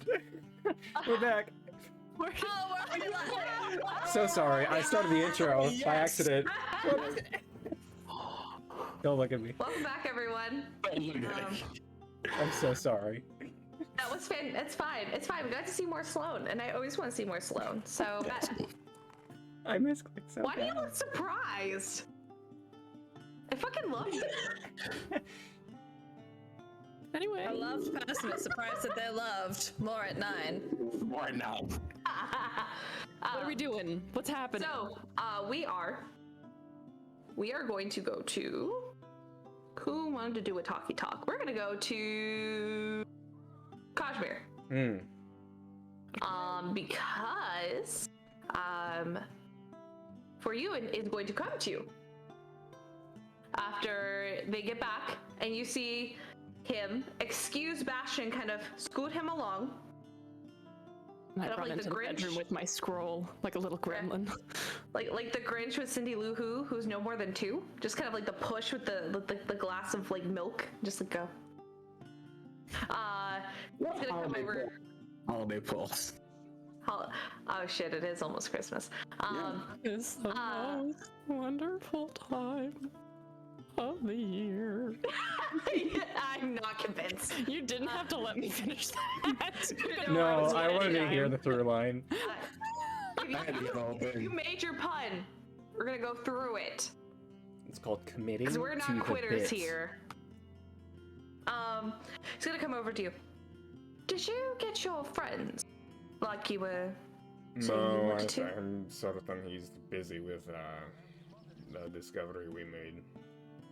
He's doing something he's quite adept at, so it may just be Bastian and I. Oh no, I meant your friends that I haven't met Oh, yet. yes, sorry. We'll just call over towards the other side of the banquet hall and just like call out, Finley, the Ragnos, come on over.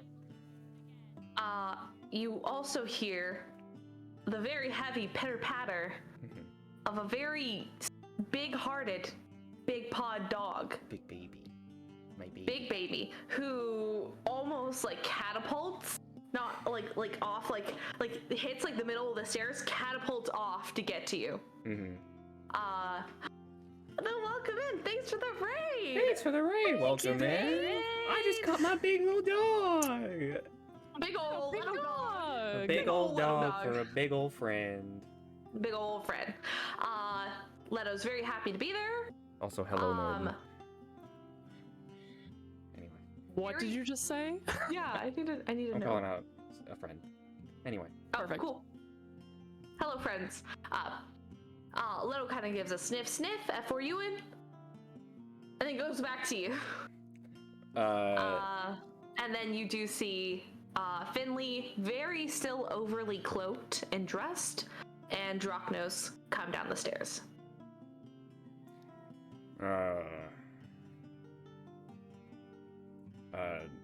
Finley, Drachnos, this is for Ewan. This is, the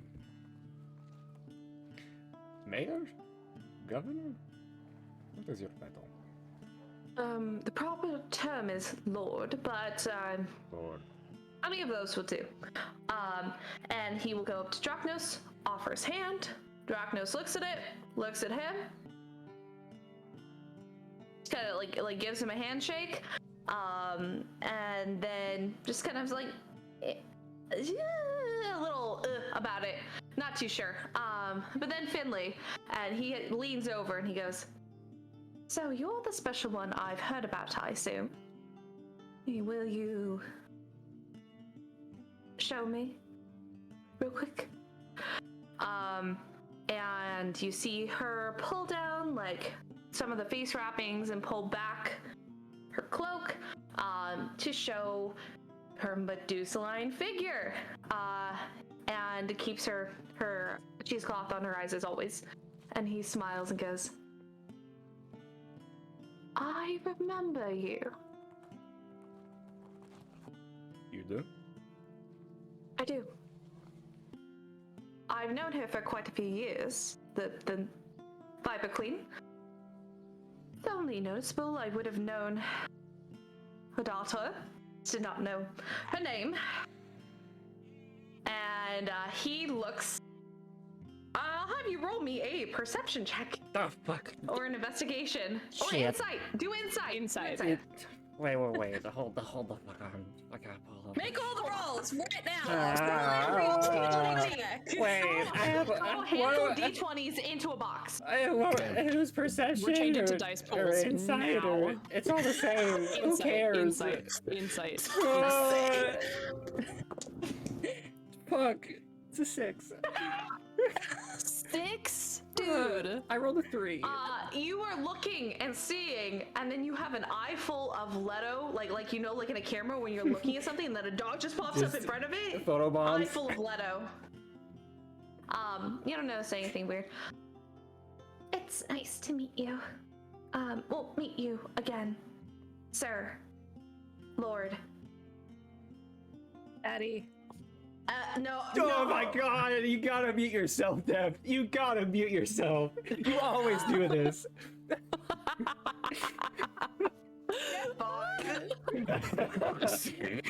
have to know depth. Did you mean to be unmuted for that, or did you mean to be muted? I thought I was muted. I always think I'm muted. That's like because I'm always muted, so It's I always think I'm for the muted. strongest statements too. Daddy. Oh shit. Not that. No. What if it was her father, though? That was my first thought too. That was immediately my first thought. So I know. he shakes her hand. She shakes back, and then he stands up and he goes, "They're lovely. This should be fine. I do request that I don't know what kind of care you've been giving the girl.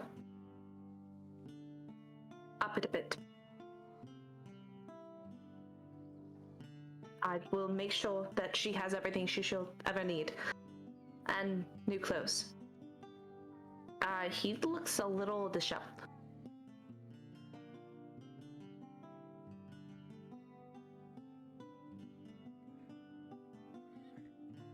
Very well. I actually don't know what she wants here. He'll just give you a small bag of gold. You buy what she needs. I have no idea. Sure. We'll take you out shopping with us, Finley. There's some nice Get to go stores. shopping? Mm-hmm. Can I get a new dress? Mm-hmm. Maybe a bow for my snakes? Sure. And she looks very excited. Drachnos goes, "Do you mind if I come too?" I mean, do you want to tag along? I was planning to also go bring get Bastian some spells. So good idea. We should do all of this together. I have not seen him in a while, so I hope he's doing okay. And he just kind of goes over to where all the food is. Like, there's always just kind of fruit just hanging out there, and he'll just go over, grab a couple, and just begin to eat. right. You and he are not exclusive, correct? Or moon. Just mouthful of fucking apple. Or moon. You are not how do you say official? I don't know. How do you say it? Huh? You are not like official? I don't know what that means. Alright. You're not in an established relationship. Like mouthful of food. Just like that. Top work, Serenity. Thank you! I also got to eat ramen, and that was wonderful. I was very hungry. Looks good. Just It's so good. He looks. Did he say that? No, Good. No. he doesn't seem the type. I am not either. I am like a bird. I don't get married.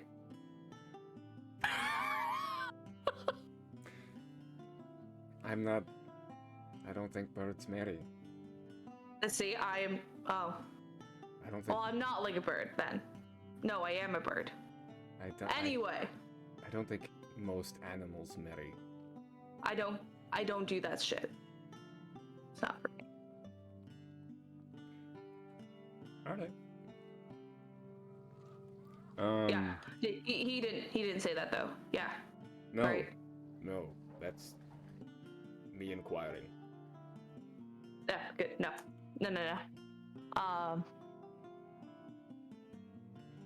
He's nice though. He's fun. Just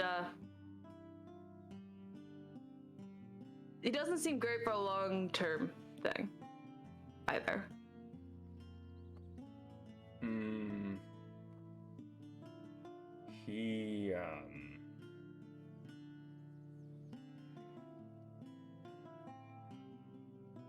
He has some work to do if he were He to does. try to do that. I agree. But again, that doesn't seem like his priority, so. No. Not I my don't think you place should to either. You are I think so. going to be meeting your brother in Helsinki? Yes?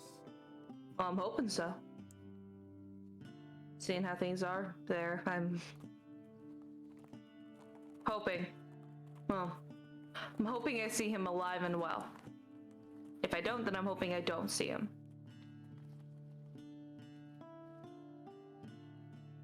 Right. After that, our deal is over. Yes? You would Yeah. just stay there, be on your way. Yeah, I will be there. And then you will have your mules and Leto.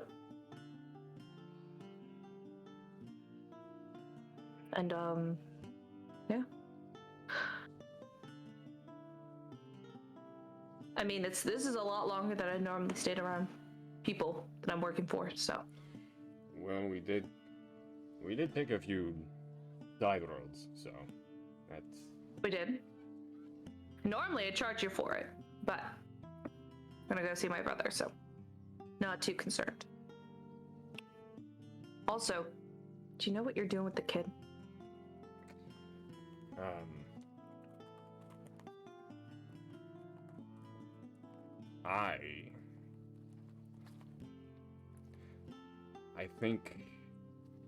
I think she would benefit from guidance from someone. I don't know that she's very strong-willed and learns very quickly, but I don't know that she's ready to go it alone at the moment. Well, I've been spending some time with her since, you know, we've been doing this and that. If you want, she can stay with me. And hopefully my brother. And he's got a wife and a couple kids, younger than her though, but they'd take her. And I'd be there. Maybe we meet them first. I'm not keen on handing her over to total strangers on her behalf or mine, so. No, I get it. I understand.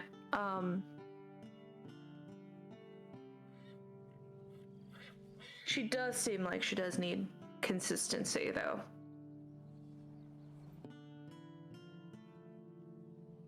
So just whatever you're doing, make sure you tell her the right thing.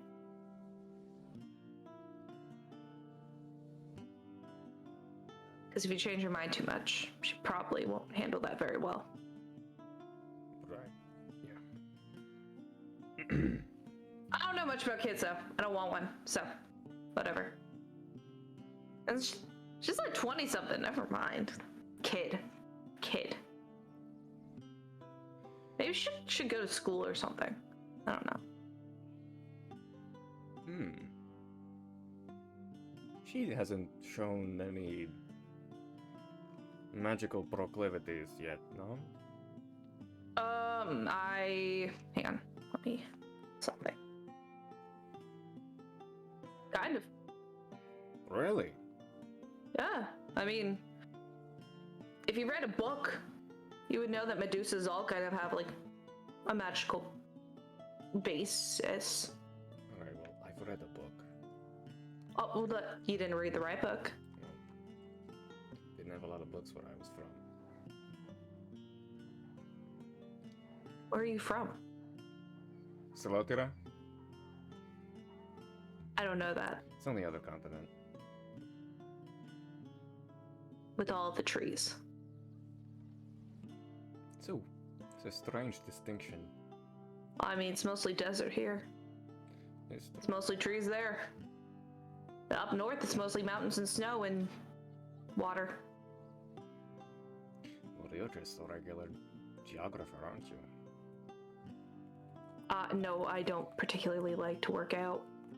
So.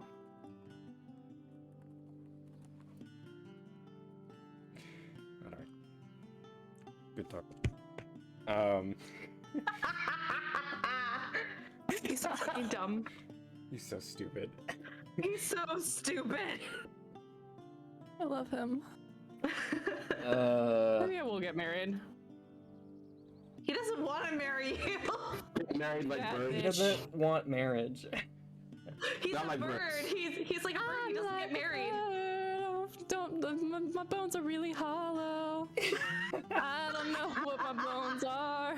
I don't know what a bird is. Nelly Furtado is quaking.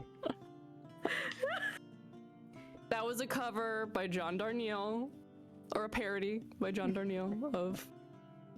I just broke my fork. Oh no!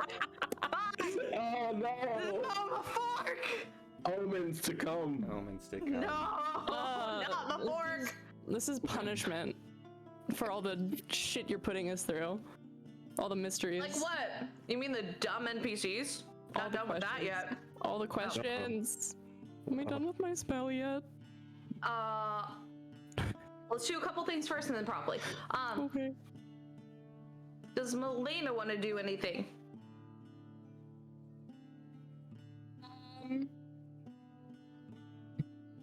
Probably. She might try and go find Kazimir or Bastian or Ragna. Like, we'll probably try. She would probably wait until they're all together, but she doesn't want to leave it too late. She'll probably find Ragna or Kazimir, whoever's first. Kazimir is Kazimir. here. Ragna's still Yeah, over Kazimir. in Hephaestus is. Oh yeah, Ragna is still. Yeah. Yeah, when you go out of the room, you see Bastian going towards, I would assume, the library or the study. He'll probably still in the library. Close the door behind him. Yeah, so you probably don't even see him.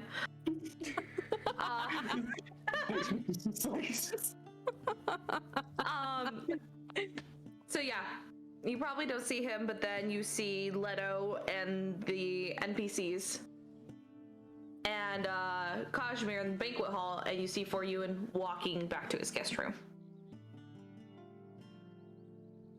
Cool. I woke up to Kazimir.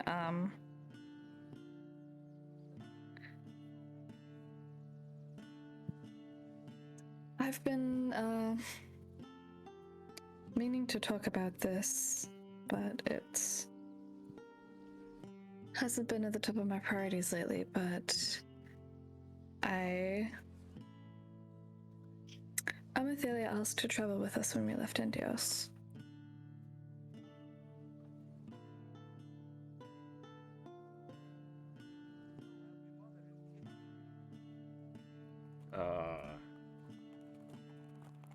Alright, so we would have, as for the we'd have Finley and Drachnos and myself in the carriage. We would have you, Ragna, on the mules, or whoever wants to take Leto. I don't remember if that was you or Bastian. We may need to find transportation for Amethelia and for Ewan. Yes, perhaps, most likely. So, I did. Would imagine. Sorry, go. Did she say why? She apparently just wants to travel. See the. Just get out. Just get out, apparently. Be her own person, I assume. Not under for Ewan or any others.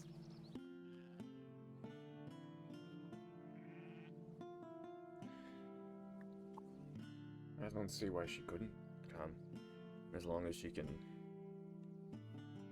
provide for her own meals and whatnot. If she wanted to help contribute to transportation, that'd be welcome, but...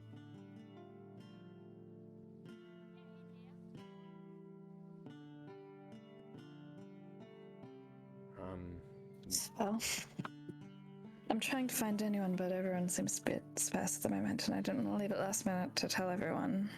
Right. So...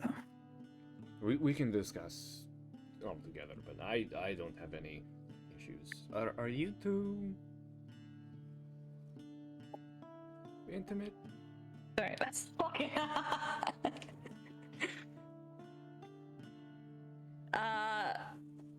I feel like at this, Melaena would probably begin blushing, and she's very pale, so it would show very quickly.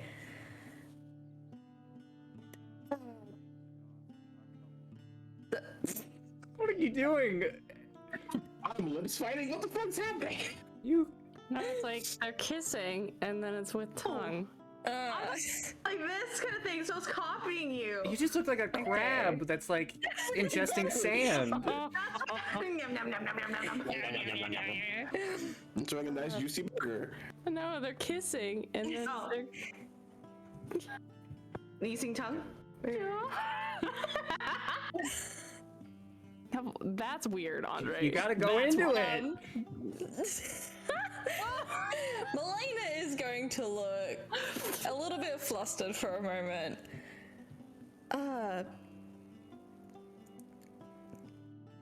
That is a question.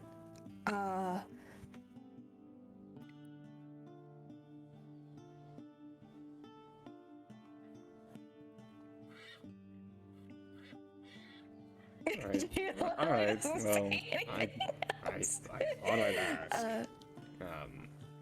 I don't know if you have ideas of if should we staying with us or... It's not serious. It's like not.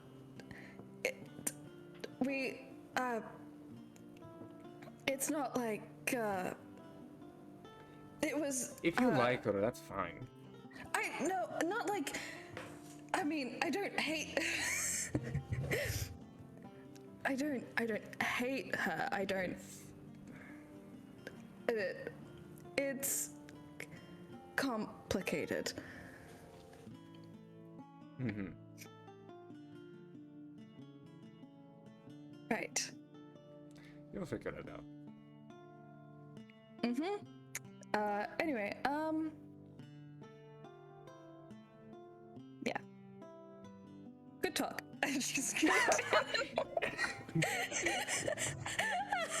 Reverse me. The fuck out of there. When you fuck in a tunnel once and the head's so good, you fall in love immediately. Damn. Just Melaena's a U-hole has been confirmed. Just Melaena problems. Just Melaena Melaena It's not really like I don't know. It's not really serious. It's like I haven't asked her to marry her or anything, but I did buy the ring and I did put her on my lease. So We go sign on a vehicle together. Just as she we have is. 12 cats. We've been living together for like 5 years, and I don't know if like. But it's not serious. She came home from the first Tinder date and then never moved out. Right. Yeah. I don't know if she likes for 48 hours.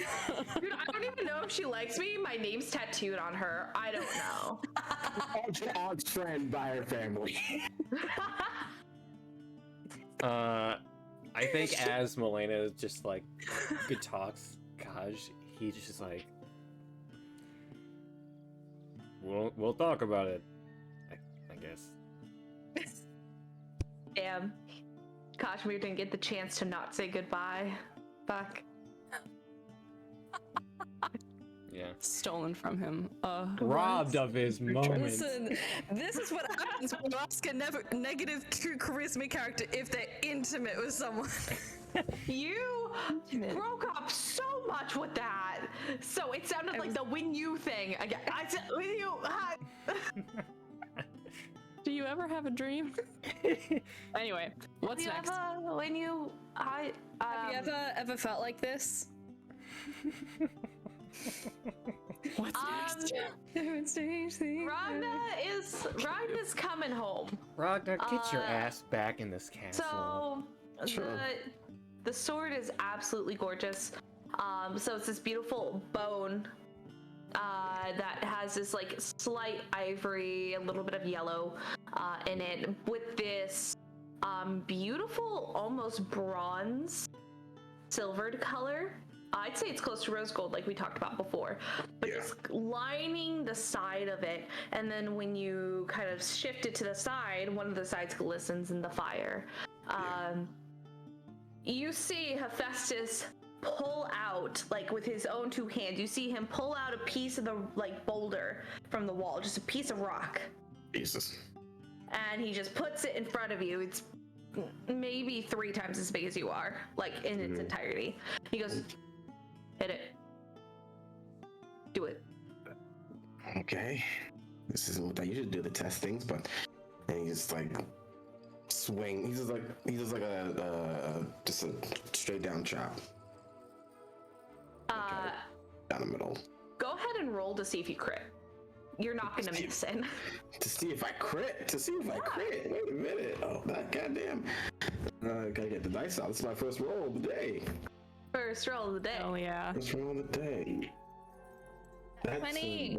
No, it's a 19. I rolled one off. Does that count as a... No. No, I'm not that kind of fighter. Rip. I haven't seen Echo in a minute, so I don't know.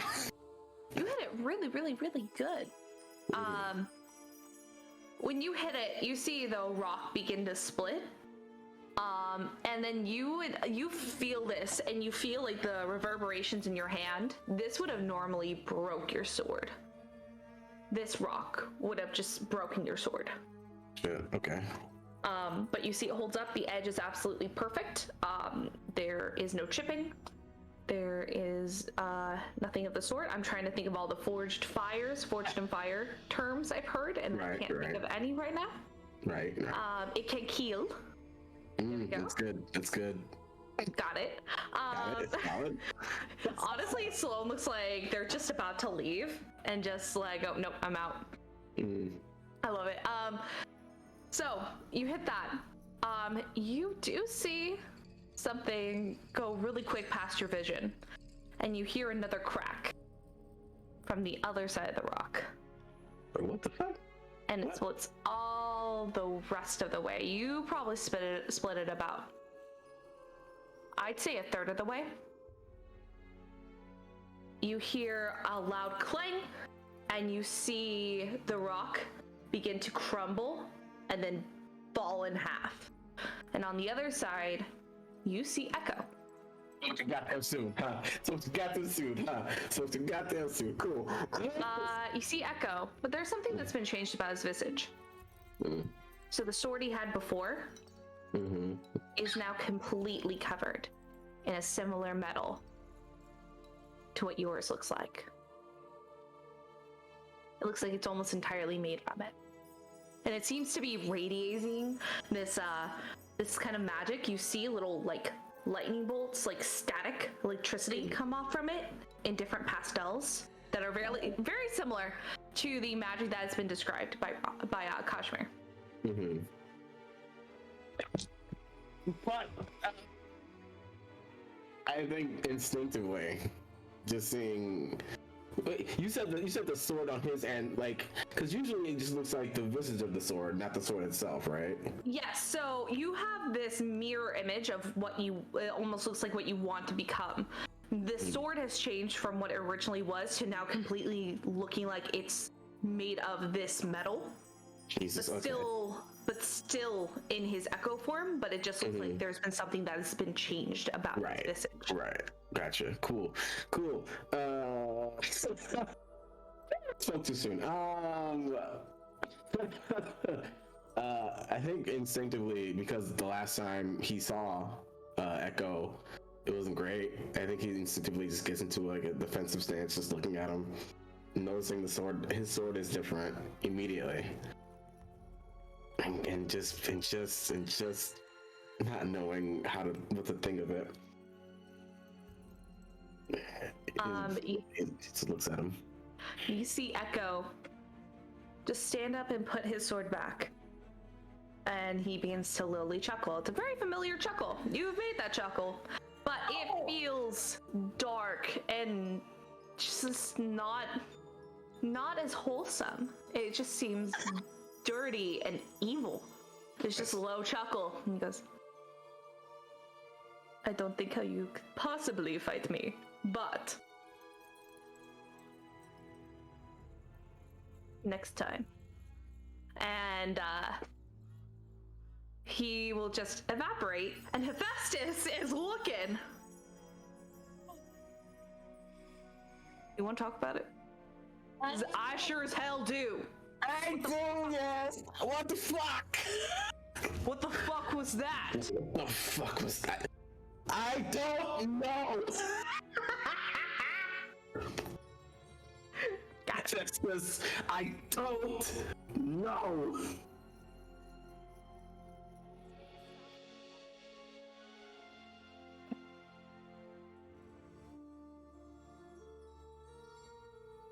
I hate this. I love this, but I hate this.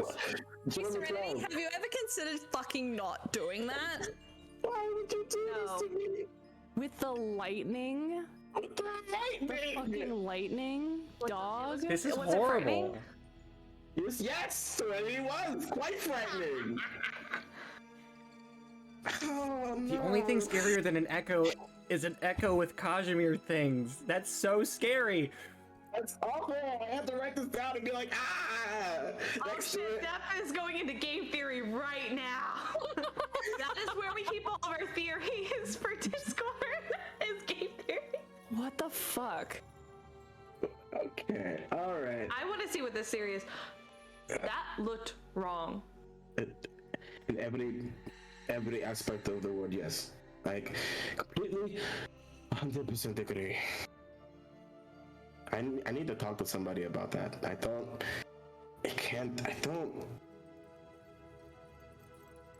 Beckety? Maybe. I wouldn't know where to begin to talk about something like that.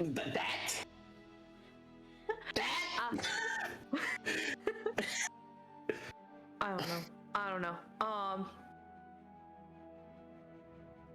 Hecate. Just suck all the joy out the moment. Just, Hecate,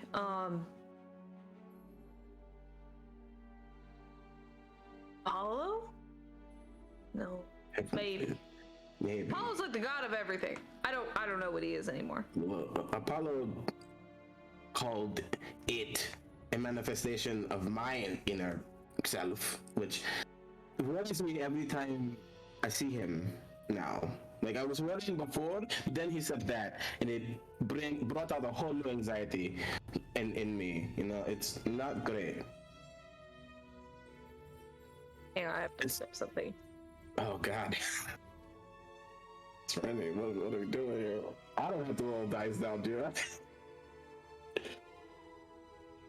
I mean, trying to think of who else. Oh, Athena. I could ask Athena. I'll try to ask her next, I guess. If I put it on the list of I don't. Why can't I just be normal sometimes? Well, if you were normal, you would have never have gotten this. And he kind of just points over to your sword.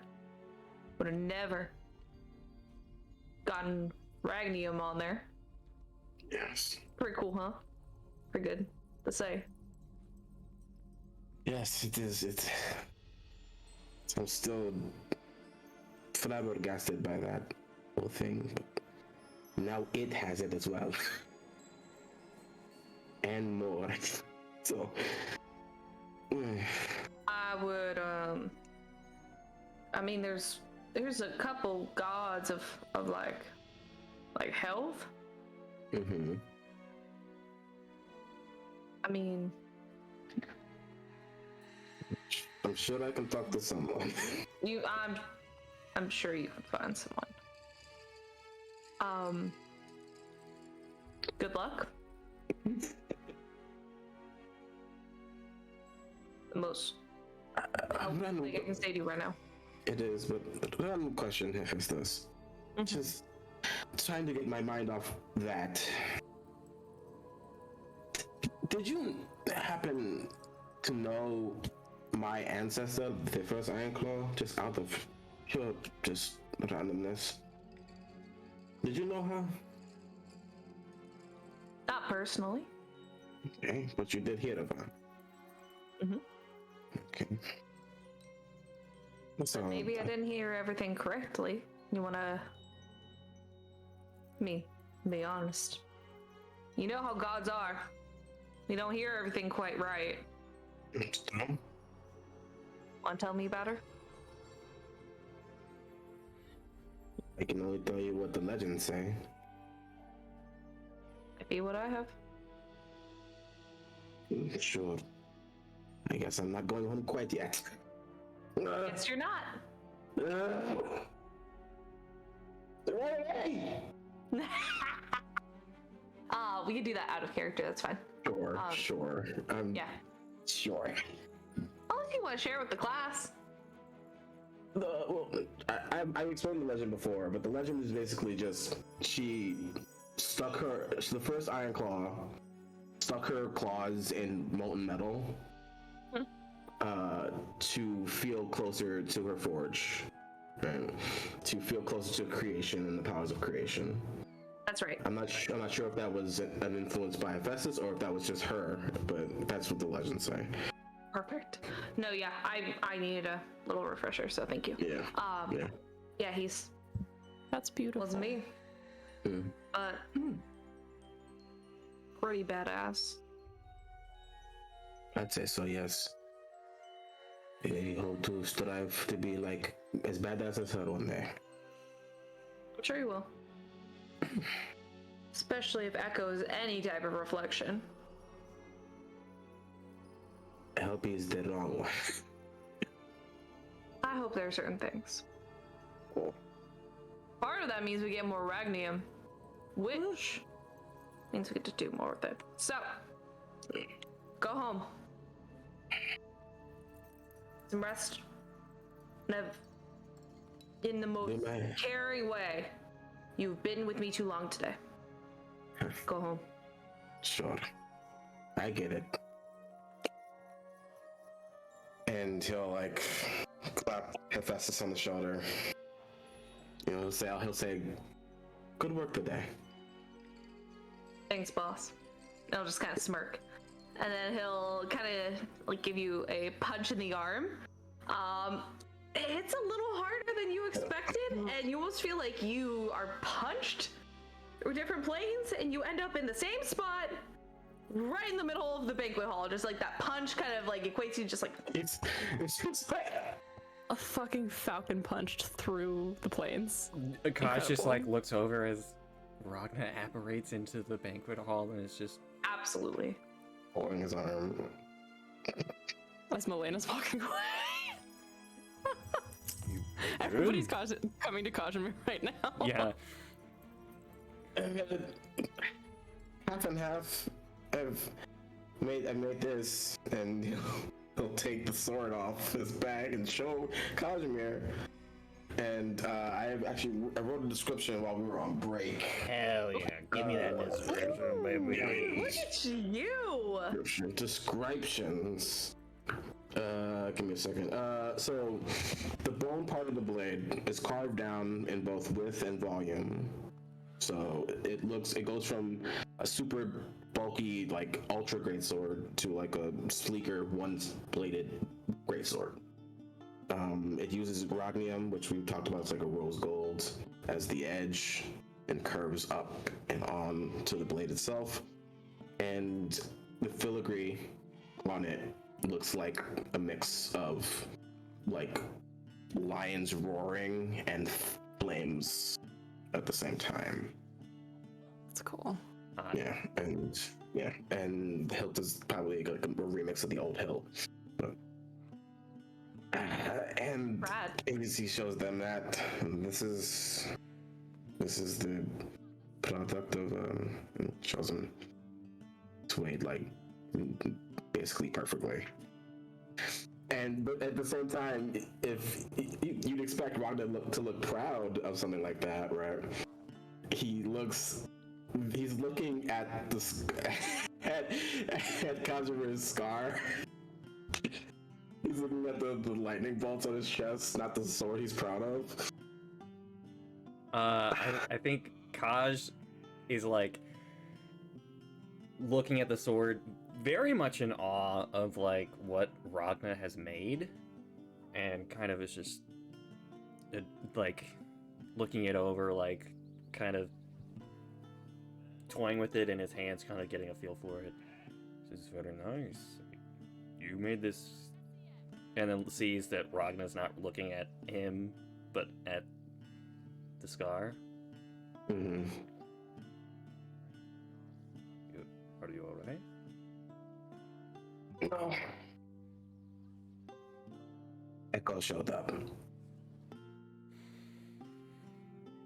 Hands the sword back. Yeah, and he hangs it, and he's like puts it on his back, and he's explaining. As me and Hephaestus were celebrating, he came back on his own, and he had the same sword as me, but instead of being incorporeal like it usually looks, the Ragnian part looked way more solid. Not only that, he spoke full sentences, challenging me. And as he was talking, this sword was sparking with lightning. He was sparking with lightning. Like you.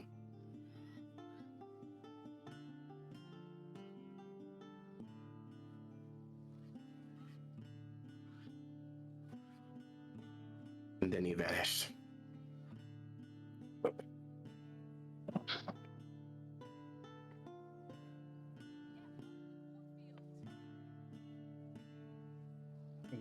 What did he say to you again?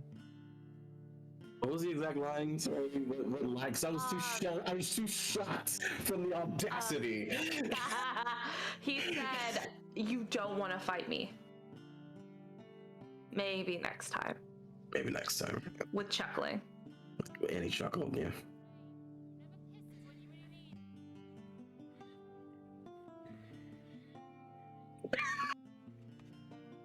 Yep. Yep. Just puts Same reaction. puts a hand on her shoulder. I'm glad you're not in the forge anymore. Why don't For the first time being at the forge, feels good. So you can get lost in work like that? it's very true. Why don't you join me and Finley and I believe Bastian. We're going to go get some final purchases before we leave. I also know that Melaena wants to discuss bringing Amalthelia as well. So. Oh. How was Finley meeting for the UN?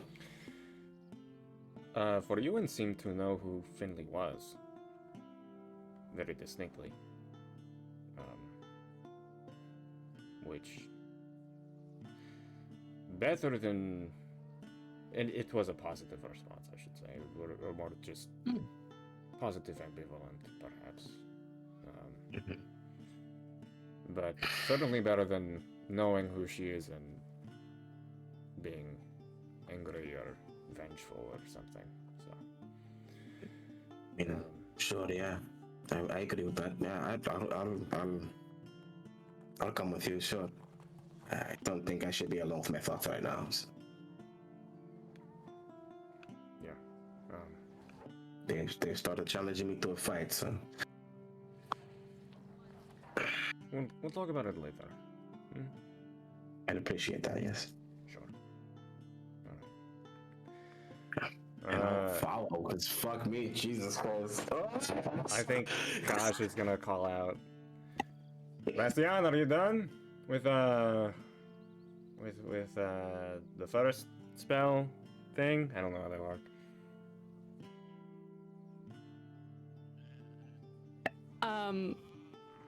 Regardless of whether he's done or not, I think that he'll go find the other two.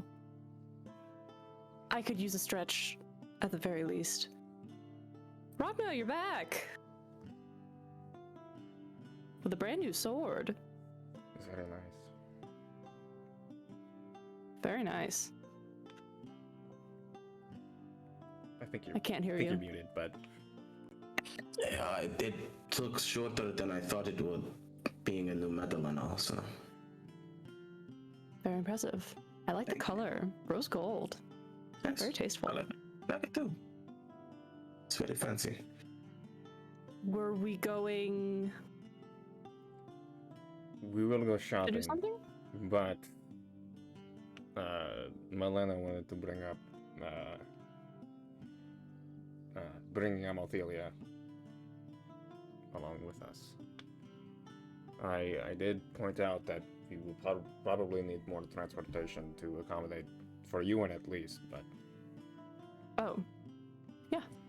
I mean, sure.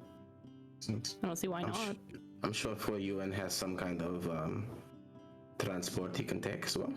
If he doesn't have a horse, I'll eat my shoe. I mean, he flies, At doesn't least he? a horse. I mean, yes, but he flies. he's a rich. I'd assume so. He's a vampire. Yes, he flies. They can just do that? Some of them can. What the I think he said that. It's a whole thing. But, you know, wealthy people like horses. They do. I'm very They just, familiar. even if they just sit in the anyway, Kazimir said you had money. Oh, yes, we worked on a project for the blacksmith. Yes. we earned a little bit of coin, so we thought it would help with your spell situation. We earned enough to use it for credit and trading in that scroll you don't use, and 100 gold pieces for spell scroll. I believe what was. And trading the object. I don't know if we still want to do that. Yes, and trading. Well, that was how we got the. Certainly go see if we can make that happen. Sure. I'd be very interested. Sure. Shall we go shopping? Melaena, did you want to come with? Did you have any last minute purchases? Is Melaena there? I thought Melaena walked off. Oh, I don't remember. Just started walking, and then if not, they come. Finley will probably knock on the door and be like, "We're gonna go shopping. Do you want to come with us?"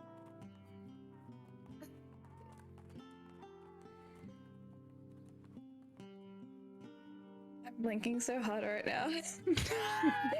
Do you want to go shopping? Yes or no? No answer. No. Melaena would be like, I don't know why that was such a hard choice for me to make. Choice paralysis is real. I understand. It's real. You want to go with the rest of the party?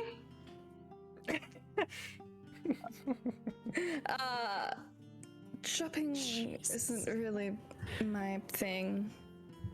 Hey, I just figured it'd be nice because we're all together, but if you need rest, that's okay. Yeah, because we're still on the same fucking day, right? It's the next day, I think. Oh, is it the next day? It is the. No, we're still. That's the day from yesterday, or from last session. It's the same. It's the same day. We're on the same day still. I thought Oh after my the dinner we'd God. skip to the next day. Oh, well, fuck me. Nope. Would you like to? Because we can do that. If we want to wait till the next day, you can. I mean, it doesn't really make a It doesn't whole lot super of matter. difference.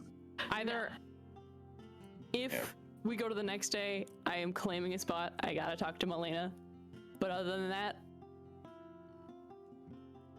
That's it. we're good. We're good to go. We get to get that spell scroll and then talk, and then we're good. Let's just do it the next day. Boom, you guys get some rest. It's the day you guys are gonna leave.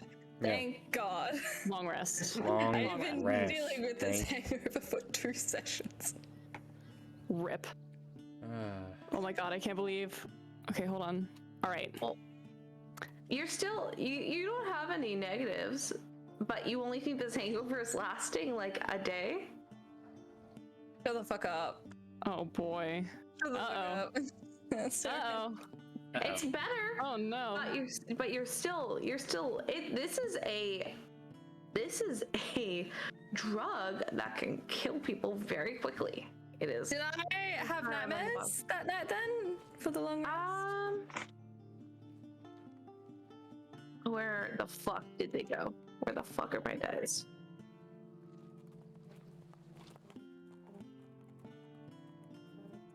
Okay, so you didn't have any dreams, but it felt different. It wasn't based off like the ambrosia, where you just like, or the nectar, I'm sorry, that you just kind of slept. You felt like there was some very heavy magic protecting you. There was almost like this low buzzing, you know, like with an electric force field. It wasn't annoying, but it was definitely a light sound that was happening while you were sleeping. So you went to sleep and you woke directly right back up. Weird. Okay.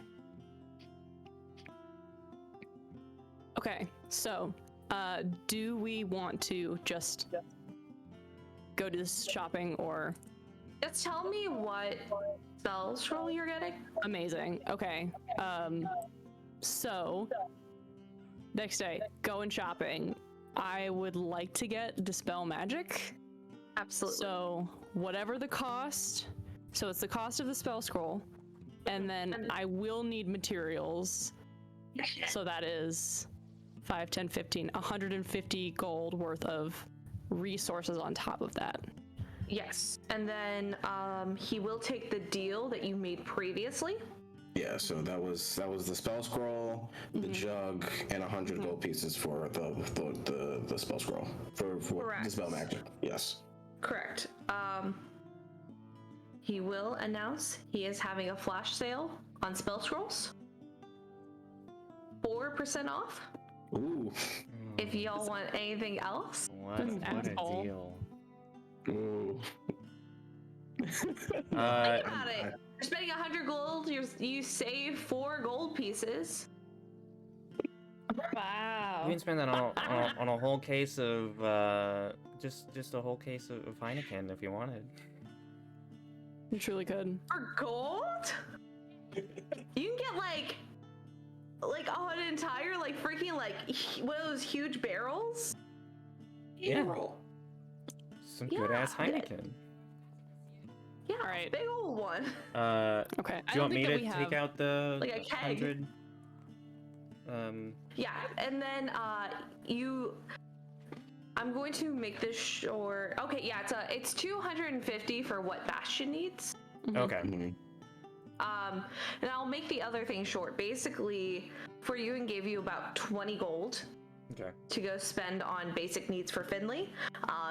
She will pick herself out a dress. She will actually ask Bastian to help because Bastian has I was very good so fashion. hoping you would say that. She wants to go pick out a dress. What would you recommend? Because she's gonna take your recommendation. Oh my god. Oh my god. Dress up the child. So they finish doing the spell shopping and she asks Bastian and he turns to her and just the most elated look on his face. And just grabs her hand and is gonna pull her in and go looking for some stuff. So assuming that since Foryuan has met her and he was like, yeah, it's cool, chill, they're not gonna worry so much about her being seen.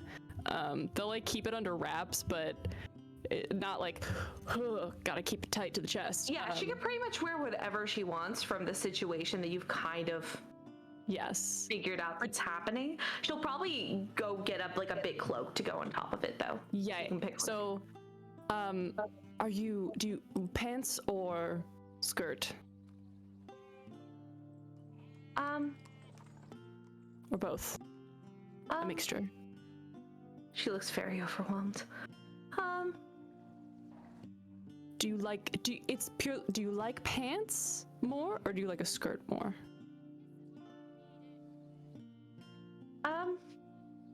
It's fine. We'll make it work. Yeah, she has no idea. She already looks really overwhelmed.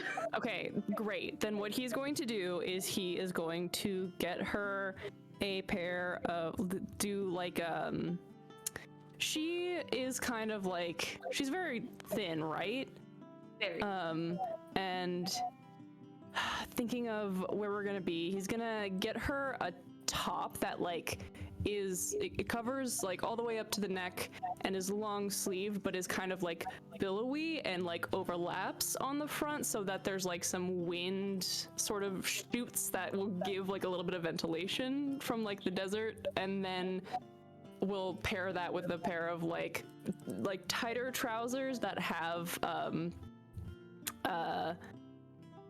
sort of knee extra fabric on the knees. You know how sometimes moto pants will have a little bit of an extra fold on the knee so that there's lots of mobility, and then get a nice boot, probably something taller since they're going to be going through the sand, and then those, over top of that, those Gucci Chanel boots with the Chanel boots, fucking so good, and also something to go over top of that, so since it's the desert, do something cool and get sort of a vest that also kind of wraps and can be sort of it's almost a longer, it looks almost like a dress-ish if you put the front parts overlap over each other, but if you want to be more loose and chill with it, it's fine, and it has a big deep hood that can go over her snicks.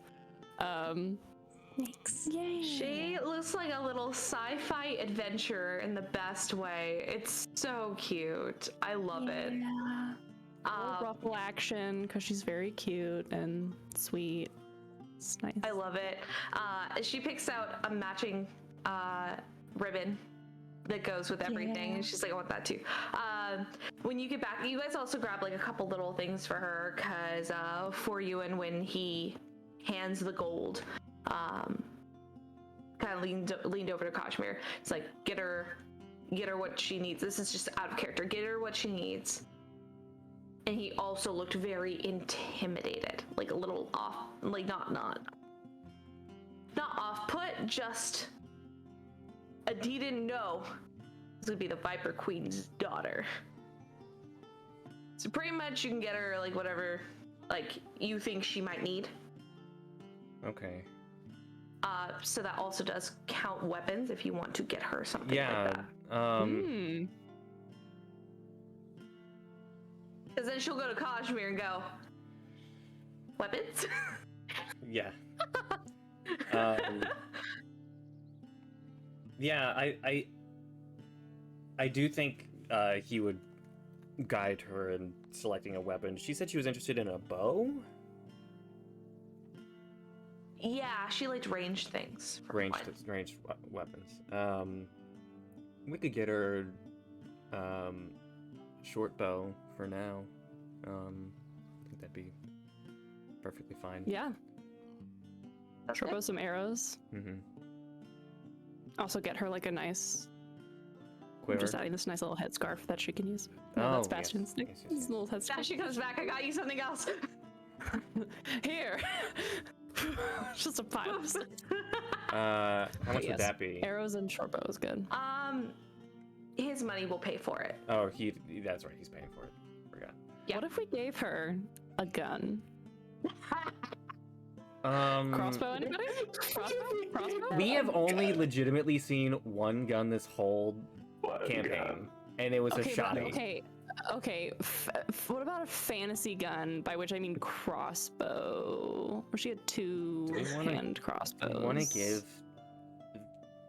the young out, adventurer like, holding the crossbow NPC. sideways. Yuki kayak, other buckets. Don't say that. Don't ever say that. You will get killed. Don't ever say that. Don't say No, that. I think the short bow is kayak, better. other buckets. Can't say that. Can't say that. It's copyright. That's not copyright. Copyright. It's copyright enough for you to stop saying it. Jesus Christ. Someone from Brooklyn Nine-Nine, but it's not copyrighted. Get her. We'll get her a short bow. I don't want. Just ruined your I crossbow. never want to see Finley like cock the crossbow to the side like it would she. just fall. The arrow would just fucking fall. It would. Oh my god. Christ. Okay, so Ewan's paying for that. Great, cool. I think Kaj will clock that he's like antsy about it, and just like whispers in his ear and is like, "Is she supposed to look better?" I'll Cluedo. And we'll talk before the episode ends. He'll just discuss. We'll talk about it later. So he's Ewan's with us. Yeah. Yeah, he's. Well, he's out not about- currently. This is just like kind of like a pass thing, like just so you okay. have an overview of like Gotcha. what you need to get. Was just he was like get things she might need. Yeah. Well, that's So what the then inside clarify that Can I that's what inside this too.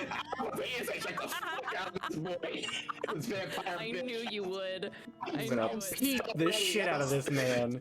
I want the full X-ray scan of this bitch, like TSA shit. TS. Put the gloves on. But yeah, I mean, like if you guys have, I'm so sorry, keep going. you guys have everything you need. Yep. Yes. Do you guys want to grab rations for the road? Yes. Yes, I got yes. so many rations, y'all. I don't think we need. I have Actually, let me check a how many rations I stupid amount have. of rations. I have 25 rations, y'all. Why the fuck do you have so many rations? Because I hunt shit and then no one eats. Because we've been eating cactus all day. Y'all be We eating have a lot of cactus and rations shit. because you are always getting fucking treats and tricks from your fucking god best That is friend. not- Oh yeah, I it's got not a tarts from meal. Aphrodite. Do you want some? It's not a meal. Oh, a muffin isn't a meal? Oh no, it's not. I think. To differ. Yeah, I was gonna say, I think Bastian would beg to differ. I will eat bread with butter on it and be happy. I will too. I'm not saying it's a meal though. That's not a good thing. That's not a championship award-winning thing. I think I have 10 rations. I think I'm good. Do we need to buy a horse? Is that a thing that we need to do? Do we need to Or like buy a horse for Foruen and or Amalthelia? Ooh, very true. I mean, Hemophilia could just ride on Melena's horse. That is true. Melaena has a mule. We should get two. Stop and be like, yeah, she can ride on Melaena. We should get 2 more mules. 2 more mules? Right. Yeah, or a horse, whatever. But I feel like a mule will be less expensive. Probably. Do you want to? So, I'll say at this point you're talking, like with Foruen, you're talking with Foruen about this to discuss what you need to get. He's gonna look and go, the sun? Oh, yes, that is... Fuck. You do have a carriage. How many people are in it? Usually just Kazimir. He's kind of big. Well, if you don't mind, if I need to be smaller, I can turn into a bat or something, but I just need to be out of the sun. At night, I can do whatever we need. Maybe we should travel by night then. Might be a good idea. Especially if we're coming up on Helsinki. Probably a very good idea. Finley usually stays in the carriage with me, but she could probably ride with Ragna or Melaena.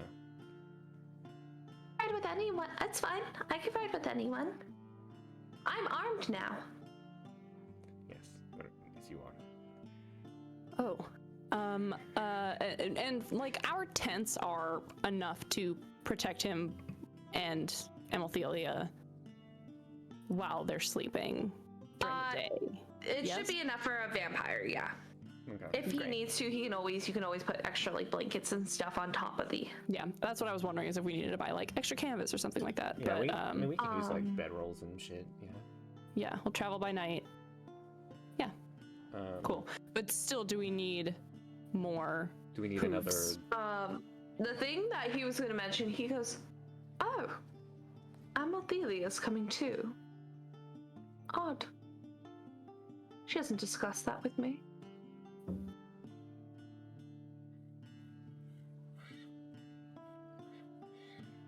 We need to have a talk with her. One of you should have a talk with her too. Is it a problem? Well, that means she's leaving her post and her job. Does not fare well for me. So, someone should talk to her before I do. And what are you hoping to be the outcome of that conversation? She does not leave. Or at least talks to me about it so we can figure out what we need to do. I think Bastian just like, not even meaning to, just like cuts his eyes towards Melaena. Melaena was going to go talk to Amalthelia while the others were shopping. Okay. I know. Sorry, I don't know where we are in this. We fully didn't know where you were. We were jumping around because I'm just trying to get us out. Yeah, but we're that's just trying to get out. We'll just work on that. Don't worry about that. That didn't happen. Sorry. No, you're good. That's good. I thought you all were so shopping. You're good. I mean, we are. You're gonna talk to Amalthelia. Yes. Do you want to say that happens after we have this conversation? Because you could have been out with us and then gone to talk to her. I was gonna say, you guys could have discussed that because you were gonna mention Amalthelia probably while Melaena was gone. Right. So, him going, I don't know about that, can stay canonical. It's just Melena's not there for it. Okay. Cool. But yeah, you go to talk to her. You can ask a couple blood nymphs where she might be. And they say that she is in. If you take a certain direction, go a certain way. If you go into an alley, there is a small little sign and a door on the right hand if you're coming straight from the tower. And there is a code to get in. And they will give you the code. Says, oh, just look there. I think she's normally there when she's not working with us. Right. She'll go to the place and do the card thing. Yeah, no, you see a little, you go to the door, you see a little slit open, and just look down at you. What's the code? You give it, and decrypt the code. He goes, closes it, opens the door, and you see the same side I explained to Sloan before. And you see a humanoid, Amethelia, at the bar serving drinks. She looks mildly happy to be there. She looks up at the door opening. It looks like it's not a very common thing, so she looks up and then she kind of just gives you a smile. And then goes back to what she was doing as she's very busy.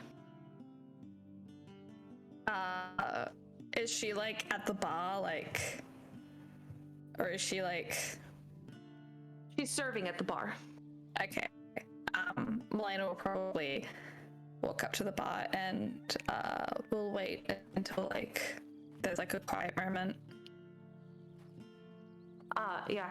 After there's a little bit of a rush, she'll come over and go, did you want anything?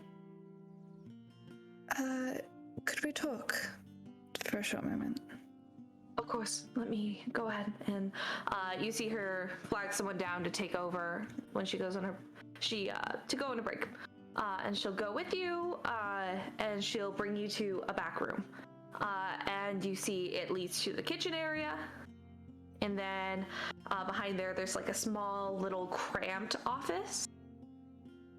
And she'll close the door behind you too. There's like enough room for you two and a desk and like a couple of shelves like up on the wall. So it's very small, but she'll kind of just sit on the desk and then she'll go, you wanted to speak with me? Yes, do you still wanted to come with us, right? To leave Indios? Would like to, yes. Why? Well, Foyin will be coming with us. Her whole demeanor just changes. Yes. Patty wants to bring him with us to speak to the Viper Queen. I will not be going then. You wanted to leave, didn't you? I do, but I can't really make an escape when my boss will be right there. Can he really stop you from going? Yeah. I mean, I'd put up a fight, but yeah.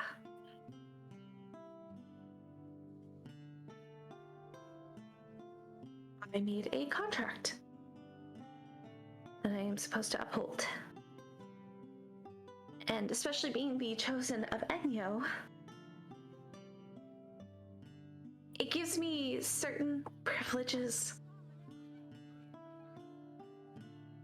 in any constellation for humans, like the first vampire she ever made.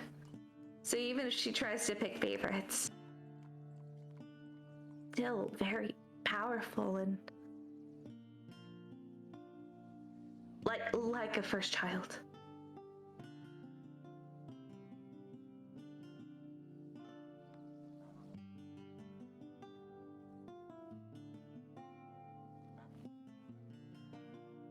Is there a way that you could escape while he's gone? I can try. It may work out. Who knows?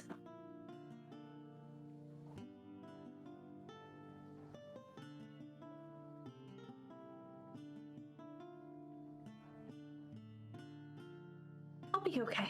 I will. Are you gonna be okay? I'll be okay. But I'm sorry, I know you wanted to leave. That's how life is, right?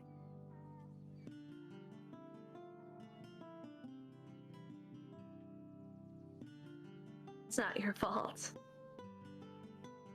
It's not, I promise. And she'll just kind of like lay a hand like on your hand. It's not your fault. You shouldn't have this much control over you. That's just how hierarchy goes. And is it only because of this contract?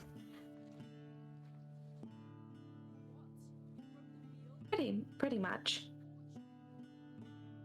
He did turn me into a vampire. So, I owe him that much.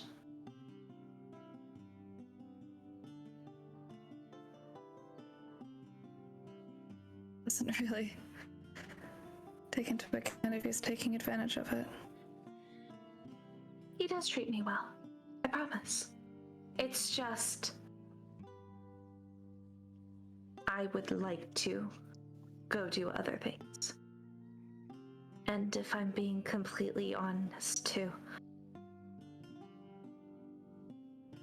Enyo really doesn't think I should be going anywhere either.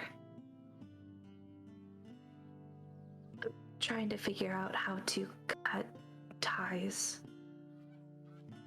of being her chosen. I don't know if it's possible, but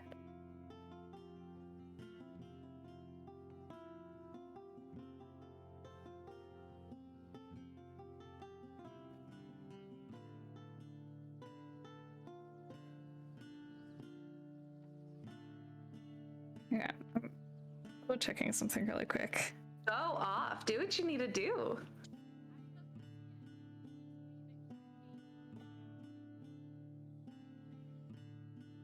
Okay.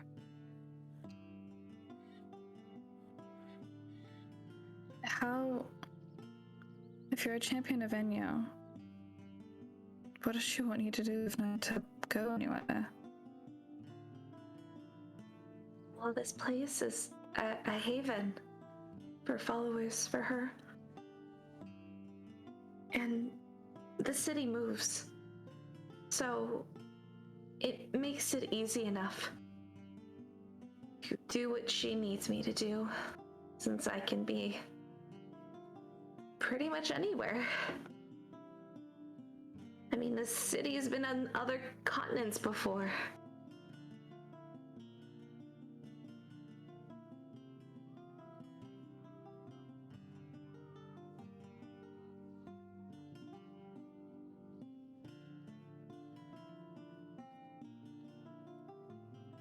I want to help you.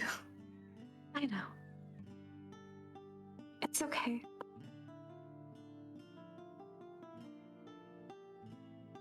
Don't look sad. My job is to make sure people don't look sad. Both jobs. So you should cheer up.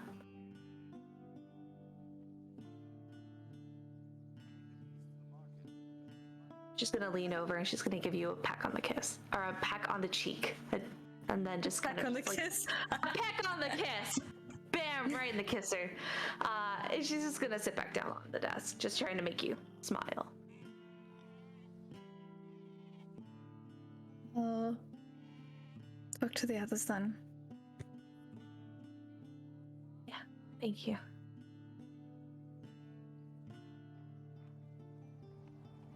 I do hope we'll meet again, though. I hope you do too.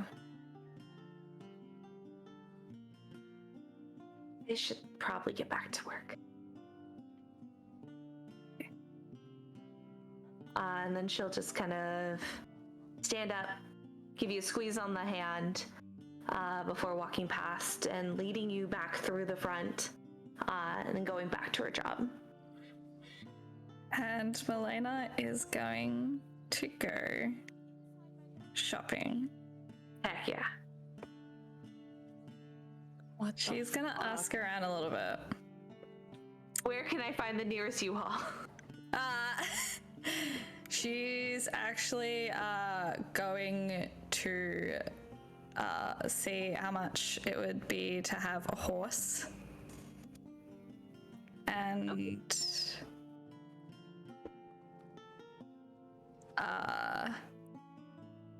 she's essentially going to start planning to try and smuggle Amethylia out tonight before we leave. Oh my I love god. So a typical horse, hang on.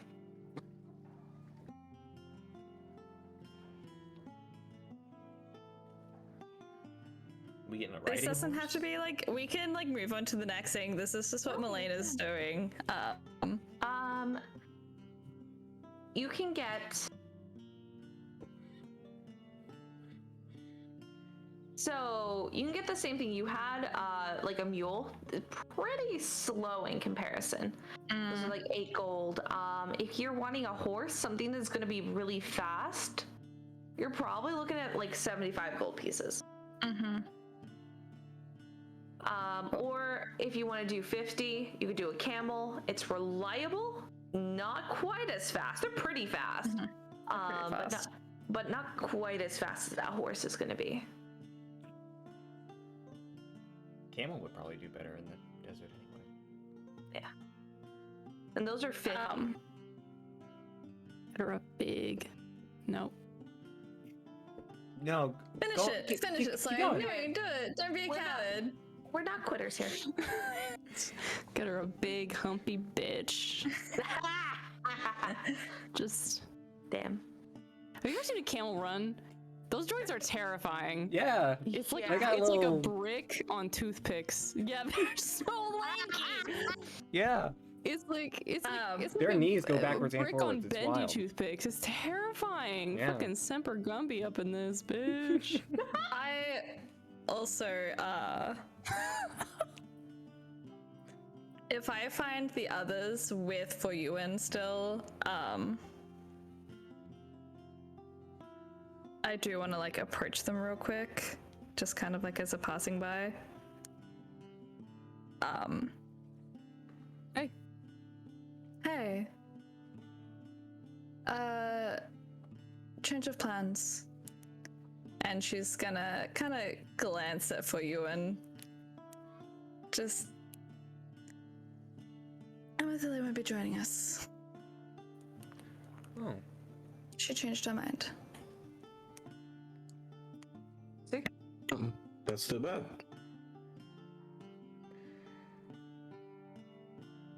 I don't know. Well, Okay. Saves us some money, I suppose. Any particular reason? She decided that she liked her job here. Well, She did seem to have a pretty good time with it. I feel like we're all trying to avoid eye contact with where you went right now. Yeah, that's fair. Even though Ragna can't help it with this pass, I feel like Oh, I don't. that you can fucking feel that hair. Punch the hair with the neck. You and actually, so you can tell kind of how he's feeling. You can tell how pretty much like most people kind of like look at this point because of your perception. He seems. Can you give me an insight check too, just to like see? can I have an insight check? sure. Yeah. Natural 20. Oh, Okay, never mind. Fuck everyone else. 25 for me, so. Oh, perfect. He has this look of, oh, didn't even want to talk about it. Okay. Just like a little bit of confusion, and then like a okay. So it doesn't seem like anger, or it doesn't seem like, yeah, good, you better stay here. It just seems, Like miffed? like indifferent, or just like unsure, like confused. Like, oh, we're not even going to. Like she didn't even want to talk about it. That's To like, weird. what's the fucking word? When you, like, barter? Like, Hash it out? I don't know. hash it out when Exchange. you. Yeah. Yeah, she didn't even want to try, which is weird. You'll get it, bud. Negotiate. She didn't want to She negotiate. didn't even want to negotiate, yeah. Good job. So Good job. he, And no starts bleeding. and then even like before with your passive perception, Christian, because his feelings were a lot more like forward at that point when you were talking and like you mentioned her and it's like, oh, she didn't even ask me. Huh. That kind of thing. It was more like disrespectful than like angry. Just like,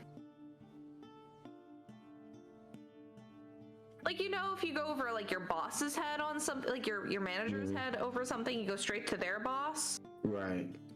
Or you do something without permission that should have permission. It's just that you need to talk to me. That kind of thing. Right. Okay. I don't think Ragna.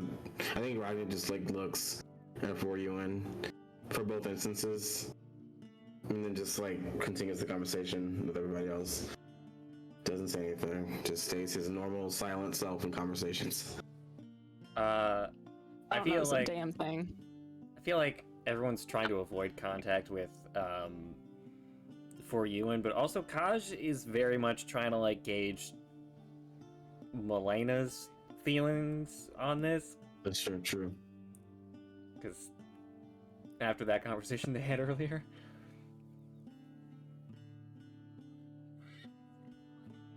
Melena's trying very hard to keep a passive, like trying to keep a very poker face right now. So if Serenity wants me to, I might have to roll a deception check. If you would like to, I don't really like to do these checks against one another unless that's something you guys want to do. Okay, because it's very passive. It looks like she's trying very hard to keep a poker face, but I feel like after like with the time you spent with her, you know, she's not happy. Yeah. She is. It's very similar to the Silent Fury she had yesterday morning, but it is very much better concealed. Yeah. Damn. Okay, cool.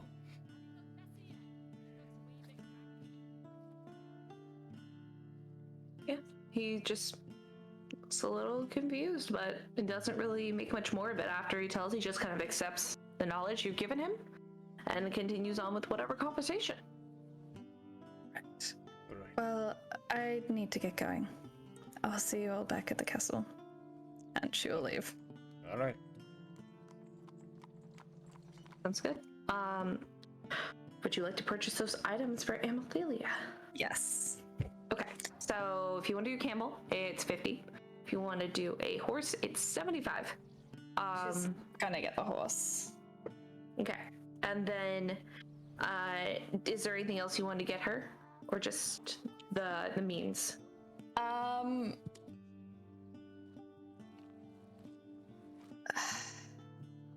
She'll also probably get a pretty like decently heavy cloak to try and see like anything that would cover enough so that she could travel during the day, perhaps.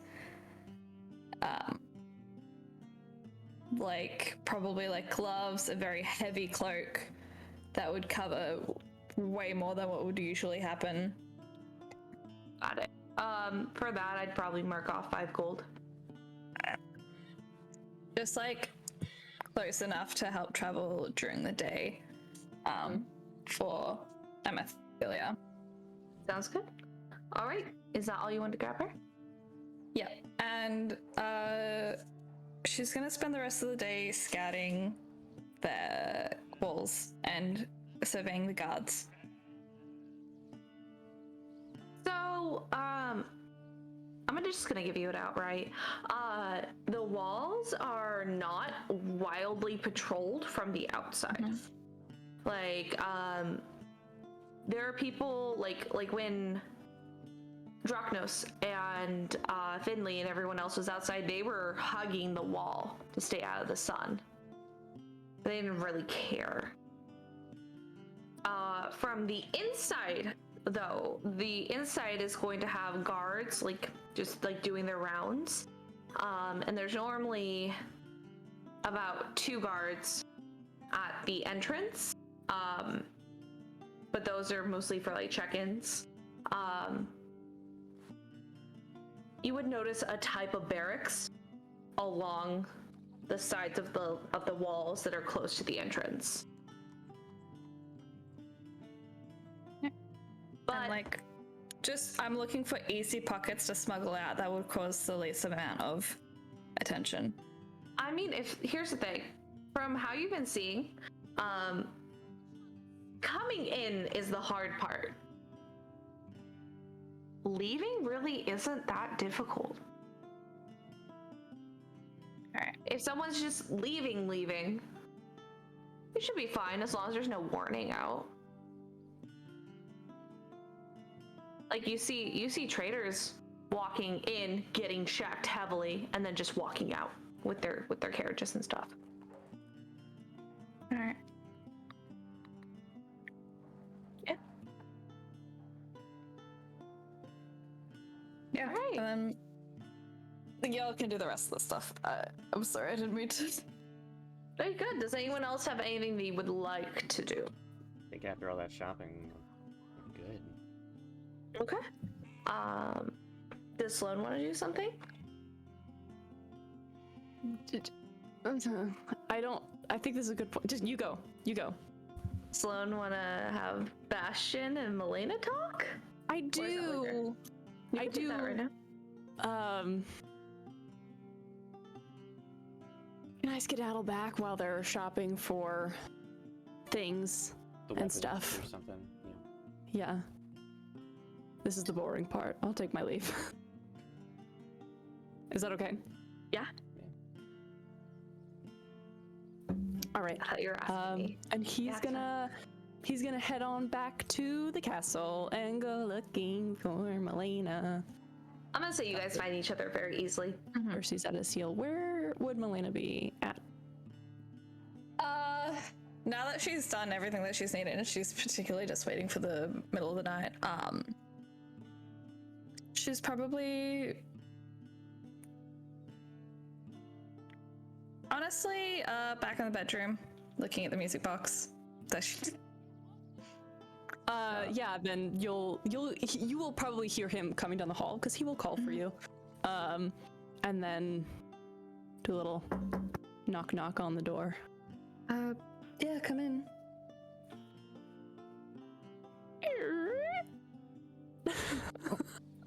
She's shut the music box at this point and is kind of like setting it aside. Hi. Hello. So, I have something to show you. And he's gonna walk forward, and he is at the same time reaching into his satchel and pulling out his spellbook, which is a richly bound dark leather tome with golden filigree across it that has some like green and blue gemstones in it at this point. And he is at the same time reaching for his wand. So, I went shopping with Forewin last night, and I got a spell that I thought would be helpful. And he, can I sit? And he gestures next to her. Yeah, of course. And then sits down and is just gonna flip through the book. And has the scroll with him as well. Unfolds it and then goes to the adjacent page in his book. And it's a similar design, but his page is very flourishing and sort of Art Nouveau, kind of very organic styles and lines of the same design. So, this spell is particularly designed to abjure any unwanted attention. It's a spell of non-detection, and it just means that if I cast this on you, I'll be able to hide you from any sort of divination magic for about 8 hours. at a time. So I thought that maybe to get past the nonsense you have going on with your tattoo, just cast the spell every 8 hours, up it or so, and you won't be targeted by any divination magic, and no one can scry on you through sensors or other means.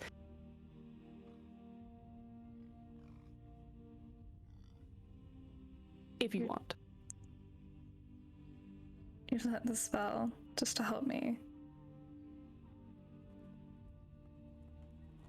Well, it's a very handy. It's very handy. It's a very handy spell. But yes, I was thinking of you when I got it. Thank you, Bastian.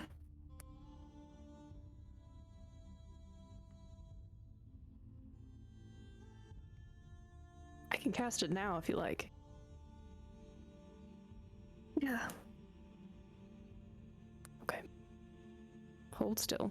And he is going to turn to Melaena.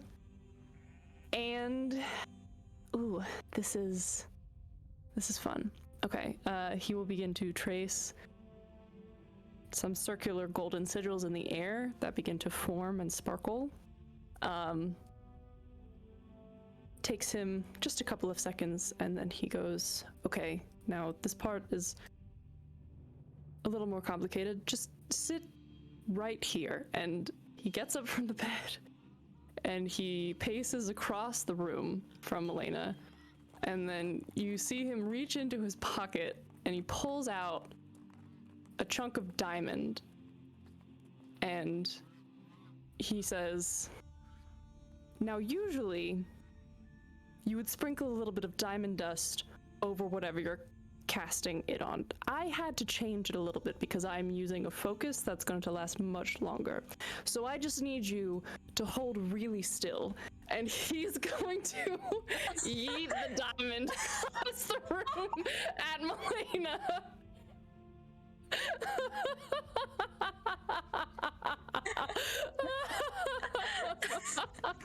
Well, I didn't know we were playing really Wii just Sports like to baseball take today. Such a sweet moment and just yeet. will you roll to hit with proficiency, I guess?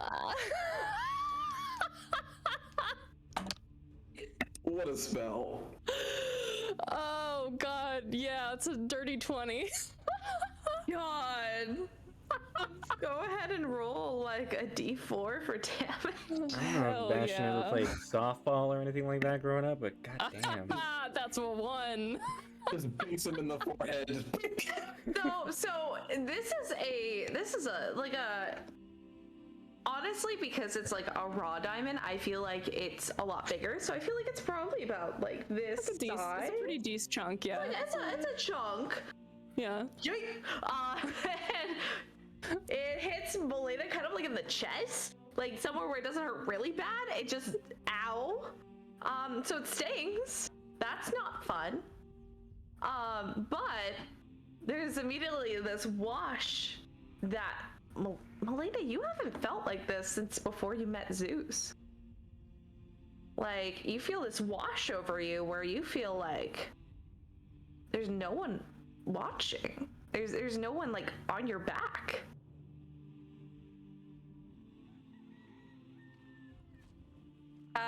I think like at that moment Melaena looks like she's like about to yell at Bastian, being like, what the fuck? But like the like feeling like settles over her, and she just looks like she's in a little bit of shock at the moment, just like, ooh. And the circles that he had like begun to cast around you kind of spiral around, and as soon as he hits you, it's just like a explosion of gold dust that just like settles on your skin and fades into your form. I love that. Feels nice. Gods.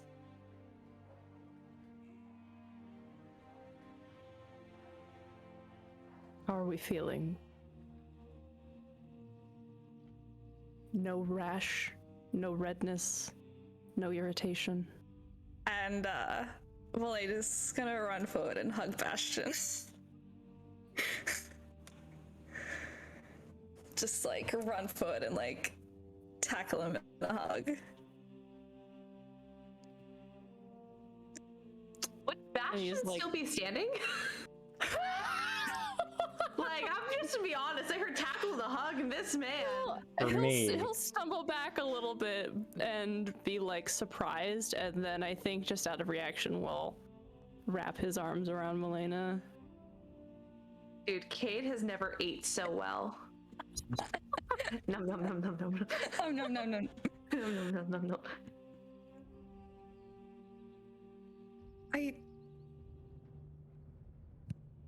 Wow. And like she kind of like realizes what she's doing. She kind of I'm sorry. I just always felt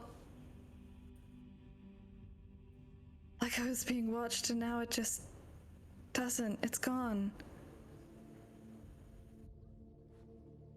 Well, anything to get those ugly bastards off our backs. Thank you. 8 hours, and then it'll start to wear off. I anticipate you'll probably feel it, but regardless, I will set my watch. I don't know. It probably has a timekeeping device of some kind. Hey kid, wanna buy a sundial? By sundial. Hey, you wanna buy a sundial? And we'll make sure that we're fresh up on it. And if the layover falls sometime in a sleep thing, we'll just cast it a little bit early and it'll be fine. But yes. And I also wanted to say that I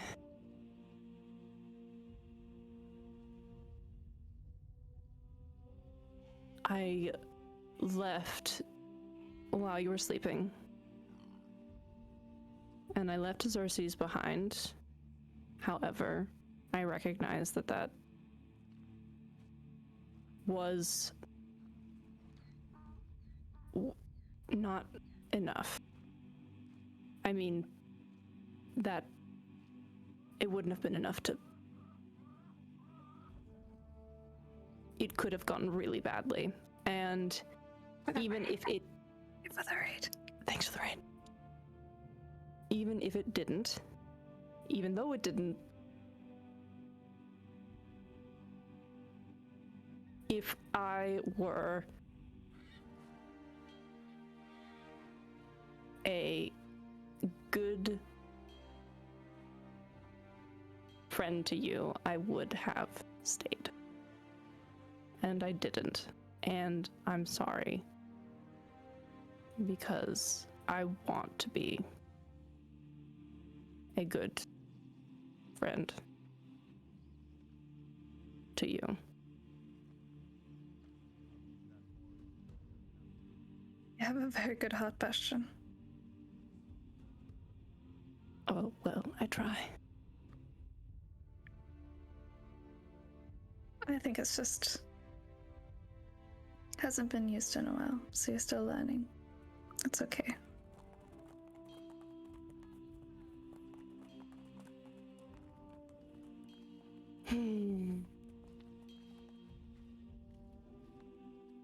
Well, thank you. Thank you.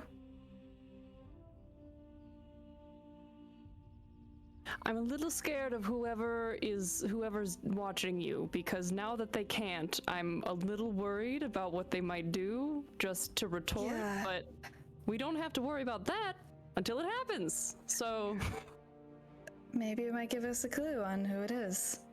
maybe force their hand.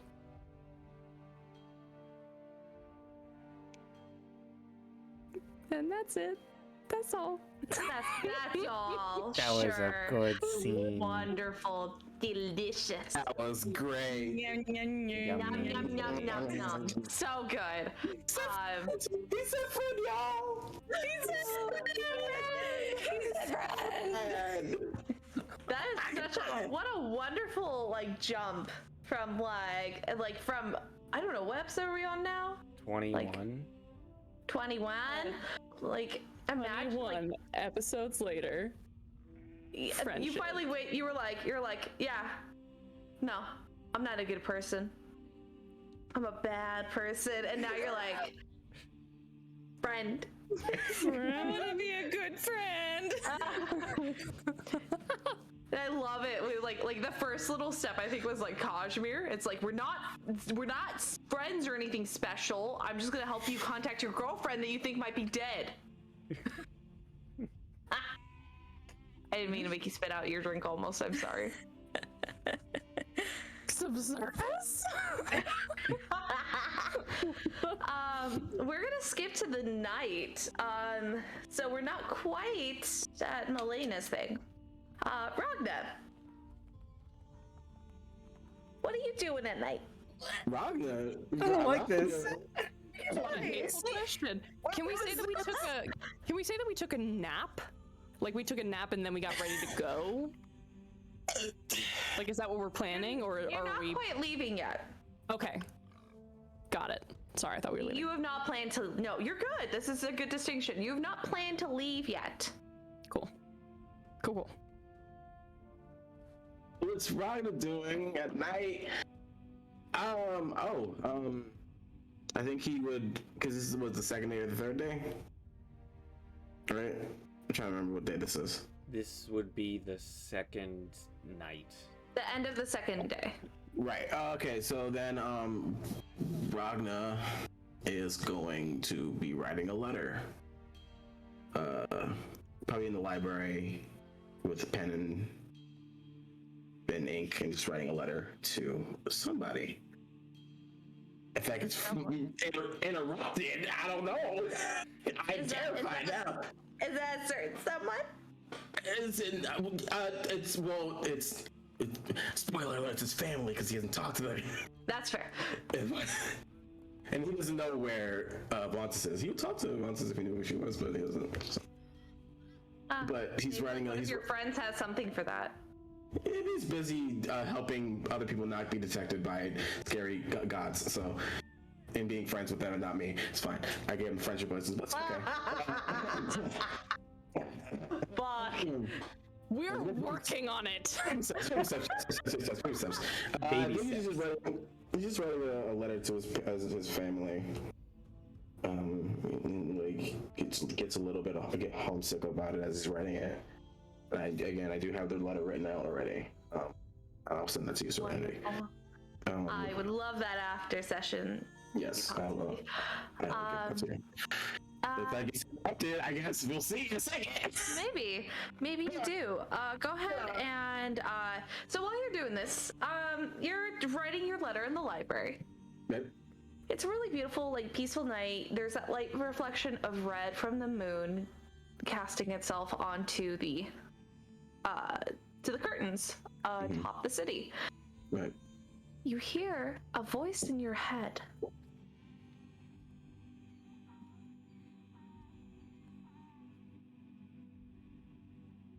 I'm gonna get this closer just to make sure I do this right. Chosen of Hephaestus. Can you hear me? Is this thing on? I think he's like mid-pen stroke. His ears perk up, and he looks around. And who would this be? Wouldn't you like to know? If you want to know, meet me at the base of the tower. By yourself.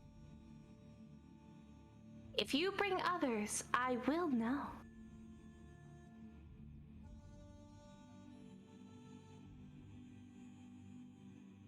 I don't even know what you look like.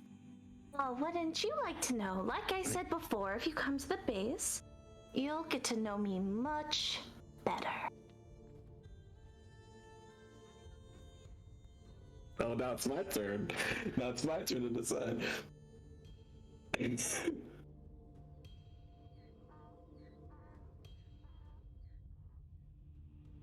Ragna.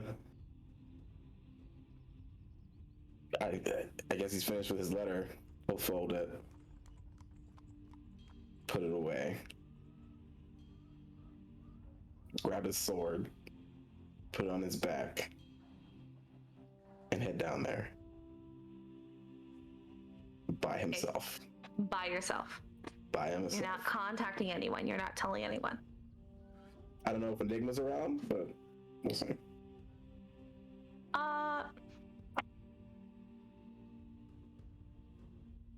You do not see Enigma.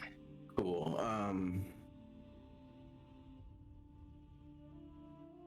Hey, everybody else went off by themselves one time. Why not the young boy? Let's get it. Let's go. And I think Ragna leaves the tower. At the base of the tower, when you exit, he goes, "Good. Now you're going to follow my directions very clearly." And she will give you a set of directions that will lead you to an alleyway that is a little bit away from the tower itself. Every bone in my fucking body is being like, you idiot. This is how people get, this is how black people get killed in the horror movies. You can't be doing this shit by yourself. Come on, son. Christian, are you going on vacation? Is this your way of telling us that you're going to be away from the campaign for a while? Welcome to Making Dumb Decisions Club. I just got to my new home. I'm not going anywhere. What the fuck, dog? Your new home is lovely. My new home is great. I love it. I'm gonna shit in it. I think Ragna is just on pins and needles, and he doesn't know who's fucking with him. He knows it's probably some god, some shit. Are you watching me right now as he's walking? Of course. How many fingers am I holding up? How many fingers are you holding up? Because I can't see. He's got like his hands behind his back, and it's like 4 or 3. How many fingers do you mean? And how? I hadn't thought about this in a second. I usually draw with I don't know. 3 fingers To and give a you thumb. the answer. Yeah, he's just sticking his thumb up. Does a finger count? Or does a thumb count as a finger? He'll change it to 2 fingers. Oh, and now you're trying to mess me up? No, I'm just trying to check your honesty. That's not a very good way to check people's honesty. You must be very trusting. I'm learning. But not be. And then when you get to the alleyway, there's no one there.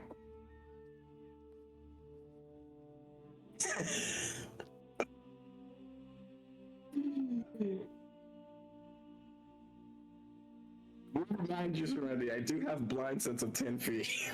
I understand. Just making sure. So I pathetic. understand. Pathetic. I hate this. I hate it. If you give me 2 bombshells, and I hate them both. I hate them both. Oh, I hate them both. Ragna's just looking around silently. An alleyway? This is the right one. Now, thank you for showing up, chosen of Hephaestus. Now, die. And someone comes out from behind where you came through. A very heavily cloaked person. And you see that they have 2 rapiers, one in each hand. And they both seem to be coated in something that is glistening in the moonlight. Do we want to roll initiative, or do we want to wait for next episode? What the fuck, dog. You suck. I love you. You suck. What the fuck? I'm getting so many signals. Hey, let's roll initiative and then end it. How about that? You didn't tell nobody. You didn't tell anyone. We were like, oh, we're gonna get out of town this time. Bitch. Now that we have a fucking murder mystery on our hands, shit. Who is this? Man, I can't wait for Christian's new backup character. Me too. Really great. Christian's taking a week off. Well, we're all taking a We're all week taking a off. week off because Christian's taking 2 weeks off. Yikes. some of us are going to be at PAX. Yikes. Yep. Worrying about this shit. God. Christian. So what did you get, Christian? Let me roll because I didn't roll because I was panicking. Oh, fair. I got an 11. Person in the hood did slightly better with the 12. Ooh. Hard. Would you like to do it now, or do you want to wait for 2 weeks from now? How long do you think this is gonna take? Let's wait. Let's leave it on a cliffhanger. No, that hurts me. It's a one-on-one. I mean, maybe 15 minutes, probably, is maximum. I don't imagine this going very slow. Depth shouldn't go anywhere. No, you know what, Deb? I'm going to hell because I'm gonna die. So, Yeah, you wanted to talk to Hackety, right? like this. Got your one-way ticket, baby. Alright, if you wanna do this, let's do it. Let's rock, let's go. Let's rock, baby. I'll watch. So I'll die. 6-pack right over here. All right. So Let me just go grab a drink and do some midday I'm a drinking. drink, grab a snack. It's about to fucking go. I'm so Go get a stressed. drink. I just told him we would. I don't want to feel like. Raid. I don't want to feel like I just pulled a Ned Stark and was like, "We'll talk about it later, son," and just Die. Our party member is about to die. Yeah. One-on-one 1v1. combat at night when he didn't tell anybody where he was going. Question, Straight voice said, "Hey, come fucking fight me in an alley." Fucking fight me. Chosen of the question. bestest, come fight me. Sure. Question, Serenity. For my, I'm gonna call it the smite ability. I have to use the bonus action first, and then the fire goes on it, or can I use it after I hit? Smite? Yeah, like that the thing I can add to it, the 1d10 fire. That's my bonus action. thing. Smite is a smite. What is this? Does this act like a smite? Oh no, yeah, no, it's a smite. So, Fucking solid. yeah, That's all you I get the would say. good. You get the good one. Okay, but they're gonna go first. That's it's a god ability I got. Yes. I see your confusion. I see your No, confusion. I was like, well, when I was like, it's a smite, and then you're like, no, it doesn't act like. I'm like, I promise it acts like a smite. Okay, sure. So they're gonna run up, and they're going to try to hit you with something. Cool. What is your AC? It's 16. The first one does not hit. The second one does. I need you to make me a Constitution saving throw. Oh, that's cop as I'm a fuck. fool. I didn't turn on the music. What? There you go, some music. There's my panic. I rolled 18 con save. That's pretty good. Nothing affects you. How much damage do I take? You're gonna take. I need all this. There we go.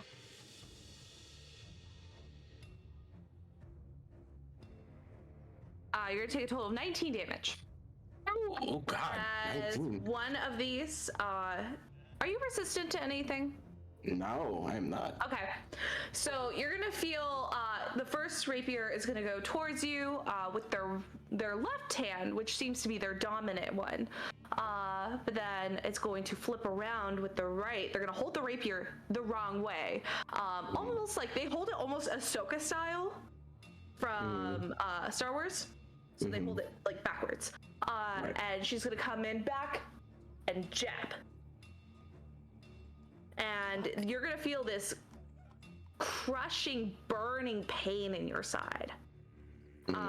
You take that 19 damage, and you begin to feel like something is trying to stick to every vein in your body. Gotcha. But it just can't quite take hold. Gotcha. That is their turn. Kind of sexy though. A little sexy. Not gonna lie, a little sexy. We dying sexy? We dying sexy? So okay, Maybe. That's where our loyalties lie here. Ragna, I love you so much, dude. Love you so much. Hey, Love you too.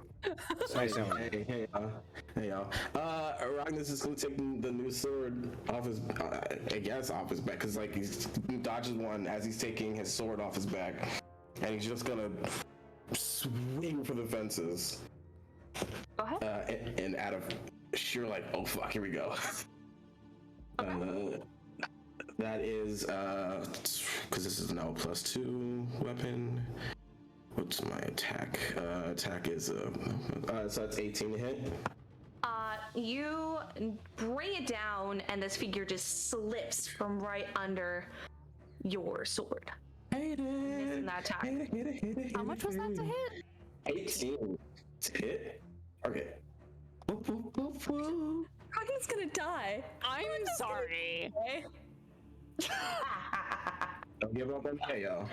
Don't give up on me yet. I'm giving up. I gave up. I'm giving up. You're dead. Hey, Black Power forever, y'all. Black Power forever. Did you get? Yes! Does it matter not 20? No, Black Power, not nice. Yes! No, that's absolutely gonna hit. They're not fast. Ragna's life matters.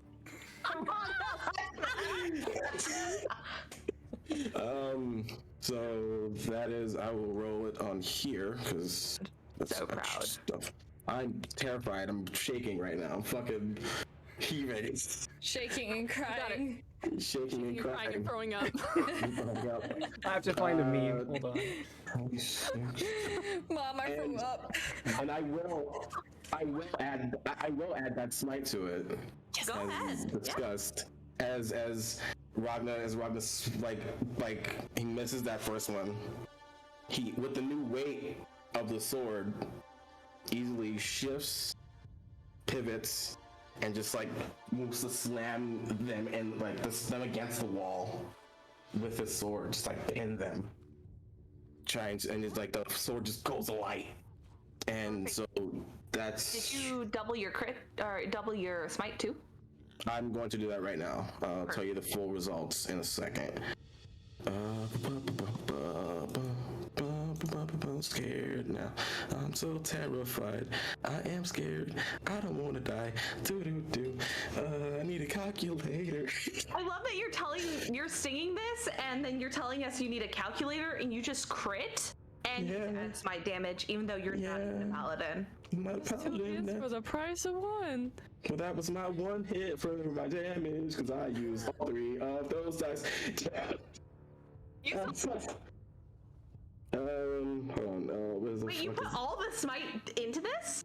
Yep. Mm-hmm. Oh! Is that 3d10? Yep. Mm-hmm. Yep. Oh. That's fucking explosion. Why should I be worried? I'm worried.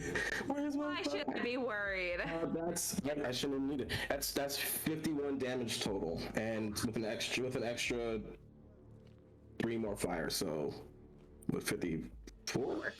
54 damage. Yeah, that fucking Holy shit. That's a fucking explosion. Yeah. So you go ahead, and while this person seems to be jumping from your attacks, you catch them as they're jumping up towards one of the walls. You pull and then pin them with your sword, and this crack of fire begins to like inflame from the spot you hit them in to pin them to the wall, and they begin to burn from that one area, and you hear a groan in pain and like someone trying to stay really quiet while they're just in agony. I'm gonna pull away from the wall and then action surge to slam them 2 more times. Go ahead. Shit. Damn. That's 20. I'm rolling real shit too. That's 21 to hit. 1 second. Oh god. 1 second. Oh god. I'm pretty sure that hit that you just did was higher than like an average fireball's worth of damage. Yes, it was. Like that was a 3rd level spell slot. Yeah. Like, holy fuck, dude. I'm scared. Ragna's scared. Ragna's terrified. Damn. It does not hit. Oh my so you go back in and hit, and they roll out of the way.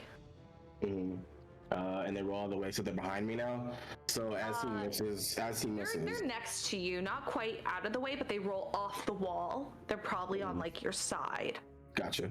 As they, like he misses to hit the wall, he like uses that momentum and pushes off to like clock him. Like he like puts the sword like that and like clock him with like a shoulder charge. Just trying to get them off of him. Just like, because he doesn't trust Echo right now, so he's not trying to summon Echo on purpose. And he doesn't know who the fuck this is, so we're gonna attack again. Hopefully we'll hit. Thank you. What's that now? Math is hard when you're panicking. That's 25 to hit.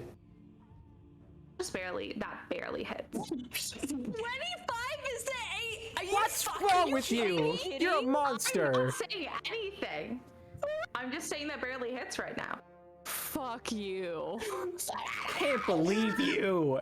I can't believe you. Y'all are mad at me when he just did 54 damage to that fucking character. I can't believe you've done this. Mad? 25? I have to be strong. AC 25. It's like maybe.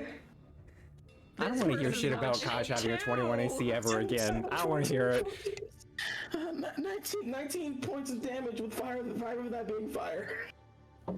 Kashimir's naked, it's different. Is that adding fire? Yeah, the five. Yeah, it was 19 total, but five of that is fire. And I believe all that fire is you can't resist it. I think, right? Oh no, yeah, that's non-resistible. Yeah. They don't look good. They are still up. They do not look good. And with his new sword, he just points it at them. He goes, I don't know who you are, but do not test me. I have had a very stressful day.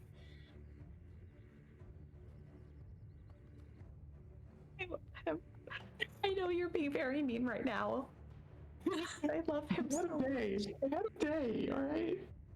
I pressed one shadow to talk to me and said, I'll fight you next time. And I'm like, oh god. They're not going to respond to you. But they are going to try to attack you now. Gotcha. What was your AC again? I'm so sorry. It's 16. 16. Okay. And that's not going to hit. That is going to hit. Oh boy. I need you to make me another Constitution saving throw. Sure. 16. Has to be a paladin. 16 plus 8. 24. 24 save.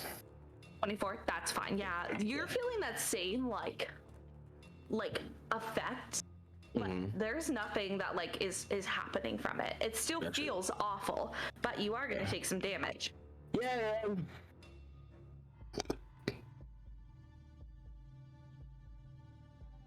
That's going to be 15 points of damage on that one. Gotcha. And then you see them take a deep breath and focus. And they do something that seems really familiar to what you would do. Second wind it. Yep. Second wind. And then they get back in their stance and go at you again. The action surge too? Dead. Well, one of those is a crit. Good. Love to see it. One does hit. That's it. Okay. I need you to make me 2 Constitution saving throws. Okay. 21. And 22. Those are both fine. You're doing great on those. No, because I've got a big fucking modifier because I'm a fighter. Shit, fuck. How much damage do I take?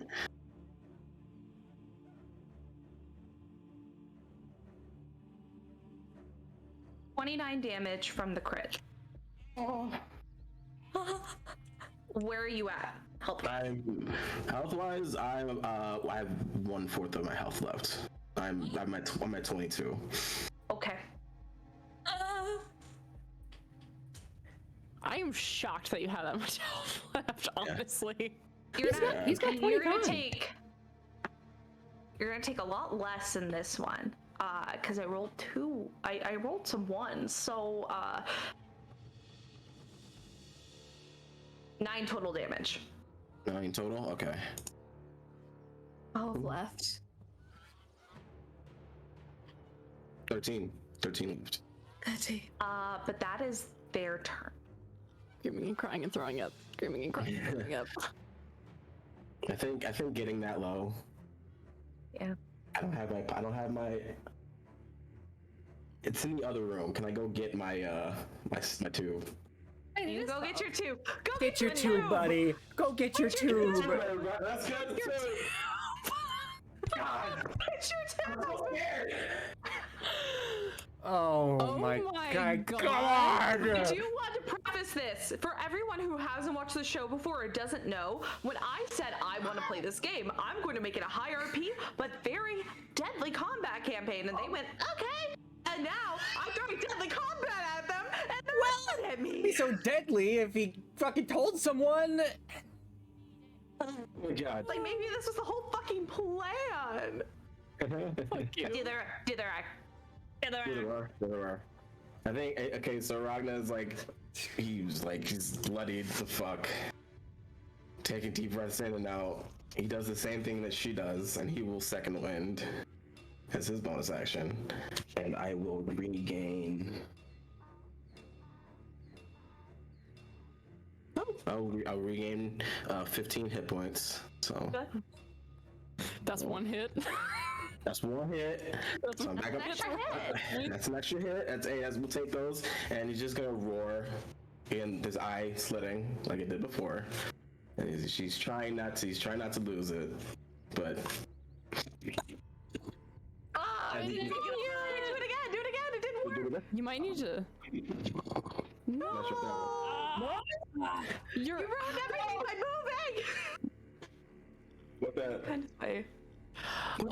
I think you'd probably have to turn your gain down, I think, if you wanted to make it happen. Just crank it way down and give it a shot. Crank it way down. Give it a shot, bud. We want this so bad. Hold on. No. No. This is cruelty. This is cruelty on my. This is my favorite thing. Don't take this from me. Cruelty on all ends, y'all. This is bad. This is rough. We can hear the speech. You can hear the speech, but you can't hear this. No. Just a little. It's a little bit. Oh, buddy. Little Simba roar from Lion King. That makes it sadder as he goes to attack twice. We need to take that sound and put it on one of those soundboards. Yes, exactly. Then we have it on hand. That makes me really sad. One is thanks to this new +1. One is a 25, and the other one's a 27. Those are both gonna hit. Okay. Holy shit. Those are Jesus. Yeah. Goddamn extra dice. Gotta roll these shits. I'm scared. Don't want to die, but I'm gonna die anyway. You're doing great, Sweaty. I'm not feeling so good, Mr. Stark. Okay, so roll these. 5, 10, 16.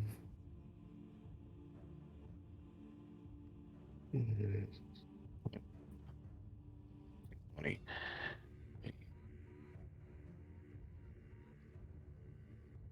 Total, and that's 35 slashing, and I get to roll fire damage for 2 of them.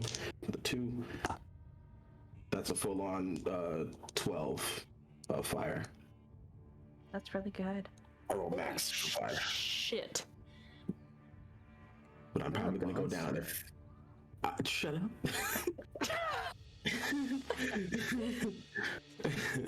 35 and 19. Yeah. No, 35. No, 35. 12. 35 and 12. Okay. Yeah, they're barely hanging on at this point. But they do go back to attack. They're still attacking? Fucking run away! Yep.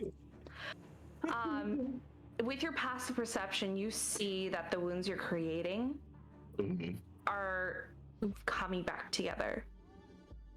Even with the magical weapon? That's fucking wild. Holy shit. Yep. Oh no. Run. Are they undead? That's a nat 1, so that will not hit. Okay. Out of there. And that is a 19 on the dice, so that will hit. That will hit.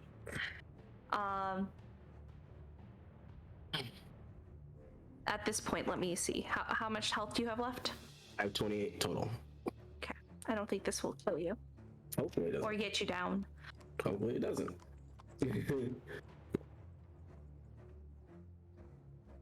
16 total damage. Okay. Hey, that's the damage I healed, so we're good. We're good. Are we good? But I'm at 12. They look shitty. Ragna, when it gets to your turn, you're barely up. I need you to make me a wisdom save.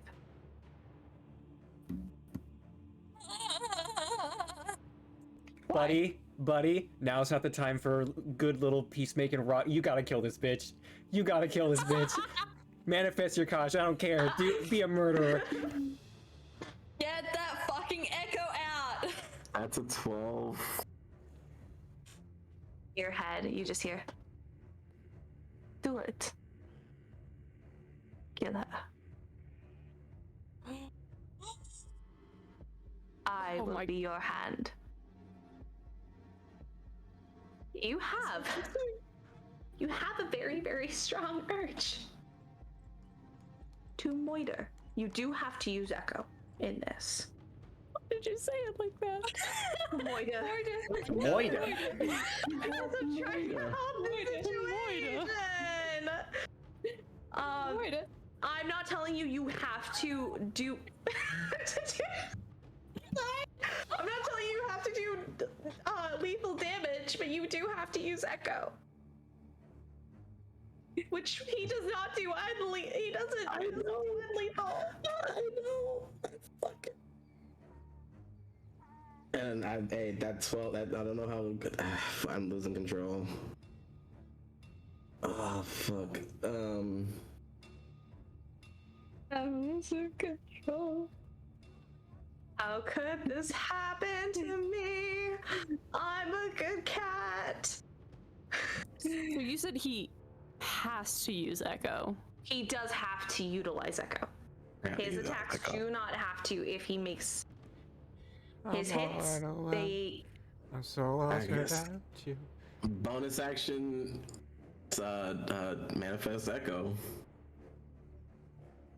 I don't know if you want to describe how echo comes out this time, or should I? Sure, I can. So echo pops out almost like a mirage. Like, it's already very dark here, and there's barely any light. It's only coming from the moon right up above, but it seems to be almost darker as echo comes out and creates a shadow of what Ragna could be. The only thing that is shining and doing more than silhouetting are his eyes, or his one eye. I apologize. His one eye, the other covered by an eye patch, and the glistening from the slightly incorporeal sword made of rognium. He takes his position in a very primal, loose, ready to pounce stance. And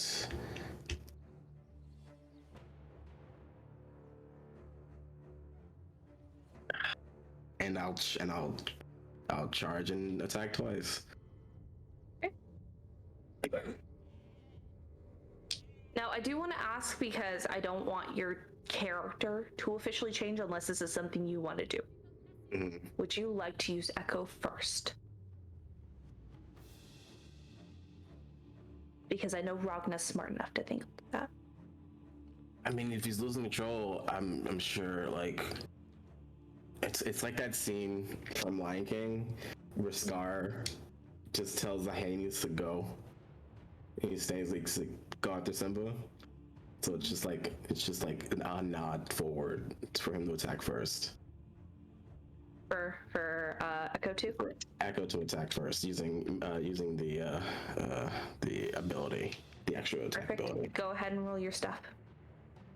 I hate this. I hate this so much. That's an 18 on the die for him, so that's definitely gonna hit because that's what a 28 total. Absolutely gonna hit. So his does fire. So I love it. So 9 plus 5, 14 plus. So juicy. That's technically 15. Listen, I know we joked about like Ragna dying, but is he ever really gonna come back the same after this combat? If he does survive? Fuck no, baby. That's 21 damage total. I didn't heat them. Hold up. They are. This is funny. They are on their last hit point. They are barely standing. You can see them staggering, leaning up against a dumpster, and they're just breathing very heavily. You hear a low. Do it.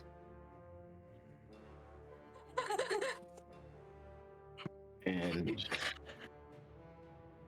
the close person says, "Do it," and says, "End it." Ragna is going to. He's got 2 attacks, so he's going to. He has the sharp edge to that person's neck, and then he rears up and swings. And mid-swing, switches so it's the flat end to crack them on the shoulder. And do I need to roll it? Just to see. No. All right, and if we're going to go cinematic, he's just gonna go. He's gonna look at Echo, seeing if Echo, like how happy Echo is that he called him out. And he's not gonna kill this person. He's gonna crack them so that their head bounces off the wall and they fall unconscious. And then with his second attack, he's just gonna swing for Echo and like make him poof. And the sword's gonna go into the wall. No, that's not gonna work, my guy. Let's see. That's not how it works. I know I'm not muted. I want Christian to hear how wrong he is. Hey, high or low, Christian? High or low? High. Let's go high. Fuck it. Let's go high. You know. As you swing, you feel like you hit through the incorporeal figure beside you. Then you hear just this low rumbling in the back of your head. You can't kill me. I am you. You can't get rid of me. You won't beat me. You think I have to beat you? I just need you to sleep. Nothing else. You have an unconscious body in front of you that still has their hood up magically enough. I don't fucking take that. I think he's just standing there, bloody to fuck. Not 2 bitches in this party afraid to sleep now. We can't have that. Y'all. And he's gonna hobble over and just rip that hood off. You see someone very familiar. You see a blood nymph, covered from the neck down in tattoos. You see the pieces of her ichor blood just piecing together what damage has been done. And she is knocked cold. I think Ragna sees that it's just a blood nymph. He like huffs. He's like, he disarms her, takes her weapons from her, like sticks them in parts of his armor. Picks up the body, walks back to the tower. Before you do that, Oh no. you pick up the body Yeah. and you feel it being pulled from your grasp. Like, you put it over your shoulder and it begins to feel like it's being pulled from the other side off your shoulder. Can I like clench down? You can. Like- I need you to make me a strength save. You're basically fighting whatever's pulling this. Strength save? No. Athletics. Please use athletics. Athletics, that's the same. That's 21.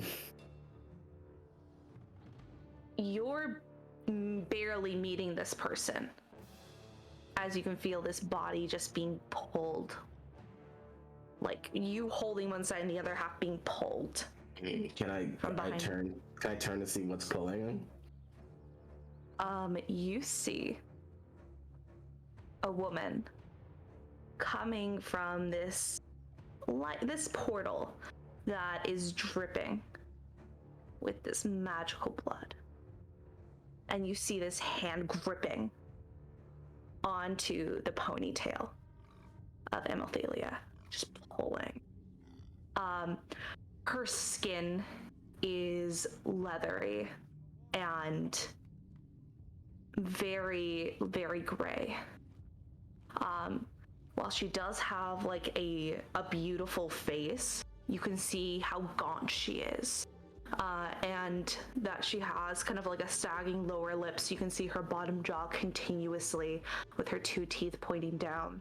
Her eyes are this very small, beady red. She has hair that's just kind of laying around, almost like sticking to her skin. And she's pulling. She says, "I think this belongs to me, child of Hephaestus." And but Ragna's both tired and so angry. He's livid. And he's not letting go, and why are you attacking me? I have done nothing to you. You see this big smile, and you just see her teeth kind of poking out over her lips. Because I hate you. And she yanks again. I need you to make another athletics. Another athletics. I rolled a 17 on the die. Plus 7, that's 24. I need you to make me an acrobatics. Acrobatics? A dex save. A dex save? As she pulls, you begin to try to pull again. She lets go. Trying to make you fall forward. That's a 1. You fall forward. However, you still have Amethelia's body, and you hear this like pulling and tearing as you see this woman who seems to be Enyo begin to crawl out, almost like the Grudge, crawling out of this portal, just snaking towards the body you have in your arm. As she grabs onto an arm, says, "Leave this to me. She has failed."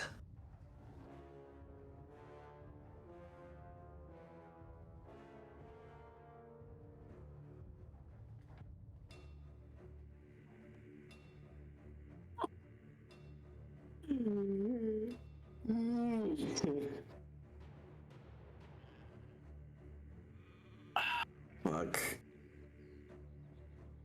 Teleporter would be real nice right about now. Oh, that's what happens when you. I won't. I won't. Okay. Do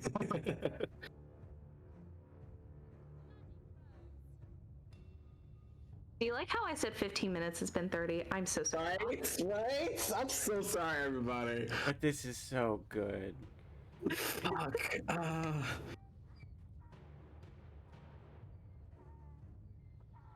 What the fuck does Ragna even say to that? Because he doesn't have context, right? He doesn't know context for what she means. But her failings,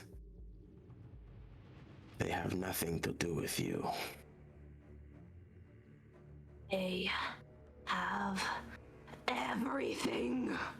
And you see her just kind of begin to grotesquely click and spread as she has a hold onto this arm and begins to try to stand as these joints are just not lining up.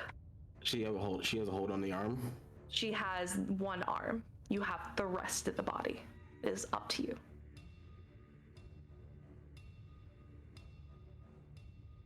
And I used my accent surge already.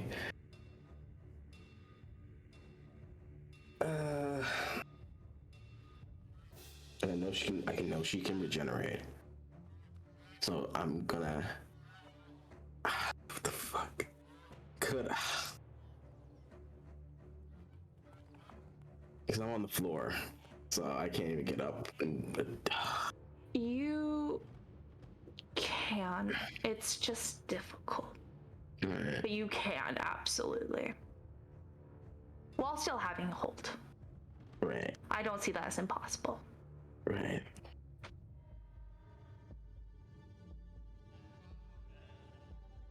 When you said something, I don't know if you're doing what I think you're gonna do, but I'm very interested. Because I could, theoretically, maybe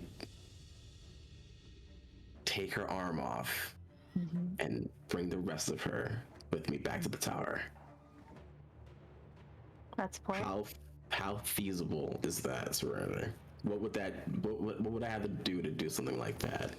I'd like to remind everyone right now, before I mention anything else, we do have a content warning if someone would love to put it up. Yes. Tragedy Theolosion contains themes of violence and sex. Please be aware. This is the sex. This is definitely the sex. Oh no! It's definitely the sex. Because I've been fucked. So, please, can we get some dinner? Because I whined and dined after I've been fucked. Okay. So it depends on what you're thinking. If you would like to do this in a way that is clean and cut, you will have to make an athletics to hold on to hit to chop. If you want to do this the easier way, you hold and you run. You have to make an athletics to pull. I'm sorry, this is not the best, but these are the two realistic situations I see. If you think of another, I'd love. No, Ragna this is what Ragna's thought process is. This is exactly what Ragna's thought process is.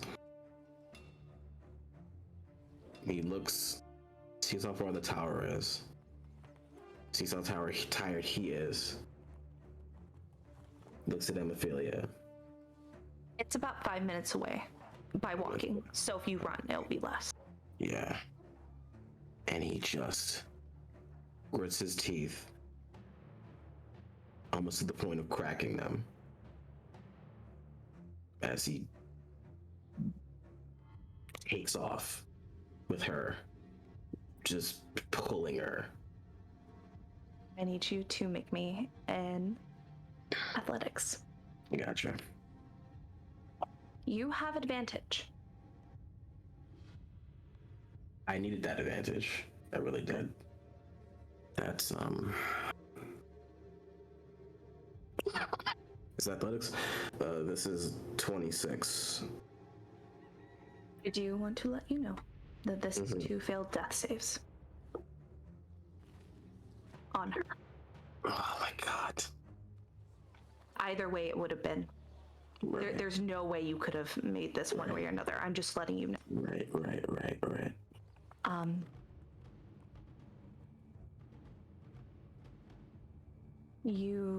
She holds on to one, and you just hold on to the body in your arm, and you take off. With a twist, you just do your best without looking back, without looking at what's happened, to just go. This is realistically the only way you could have saved her life. So you are doing your best in this moment. You hear from behind you just a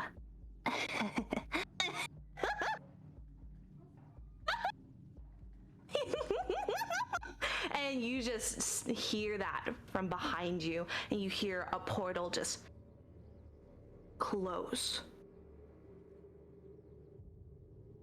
I need you. You hear the portal close behind you. If you would like to make a medicine check on her, I will let you. Thank you. Mm-hmm. Absolutely. Thank you, Jesus. That's 18. That's perfect. That's enough to stop the bleeding. What I imagine at this point is first thought in the forge, fire, cauterize. Take that care of. You can easily take your sword and take the middle part, put it up against her arm, and in this moment, just think really hard and go, Hephaestus, I need this. And then you just hear a sizzling that cauterizes the wound. In the moment, you are able to make it back to the tower. I think as he gets back to the tower and he doesn't even properly beat the thing because he's carrying hemophilia. He bum rushes it and the door falls through maybe, and he just collapses with hemophilia on top of him. And he doesn't know if anybody's in the lobby, but I'm gonna use Daunting Roar to just let that roar just echo through the tower, and just try to alert as many people as possible, as he can barely keep his consciousness up. Very easily. As your consciousness is fading, after you roared, you try to hold on as long as you can, just to make sure to see if anyone will take her, to make sure she's in someone's arms beforehand. Right. You see a tall figure with slicked back black hair, who just looks down. He looks very concerned. You see Foruen, who just immediately, you see his hand begin to glow. Just this very light pink. And he puts a hand onto her before you pass out. Let's call it there. Yeah. Cool. Filler episode. Cool, fun episode, everybody. Fun, short filler episode. Is this enough to keep you guys satisfied for 2 weeks? That was great. This was very good. Thank you. Thanks. Thank you for being here. Thanks, Soundtail, for providing all the cool sounds. Fuck you! Fuck you! You absolute fucking dog!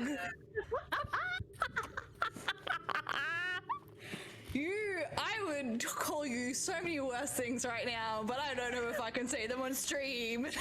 How about we end the stream so you can say them? Thank you so much to Soundtail for providing all of the sounds for our tale. Thanks so much. Okay. Save me. I'm gonna die. Goodbye, everybody. We'll see you in 2 weeks. Love you.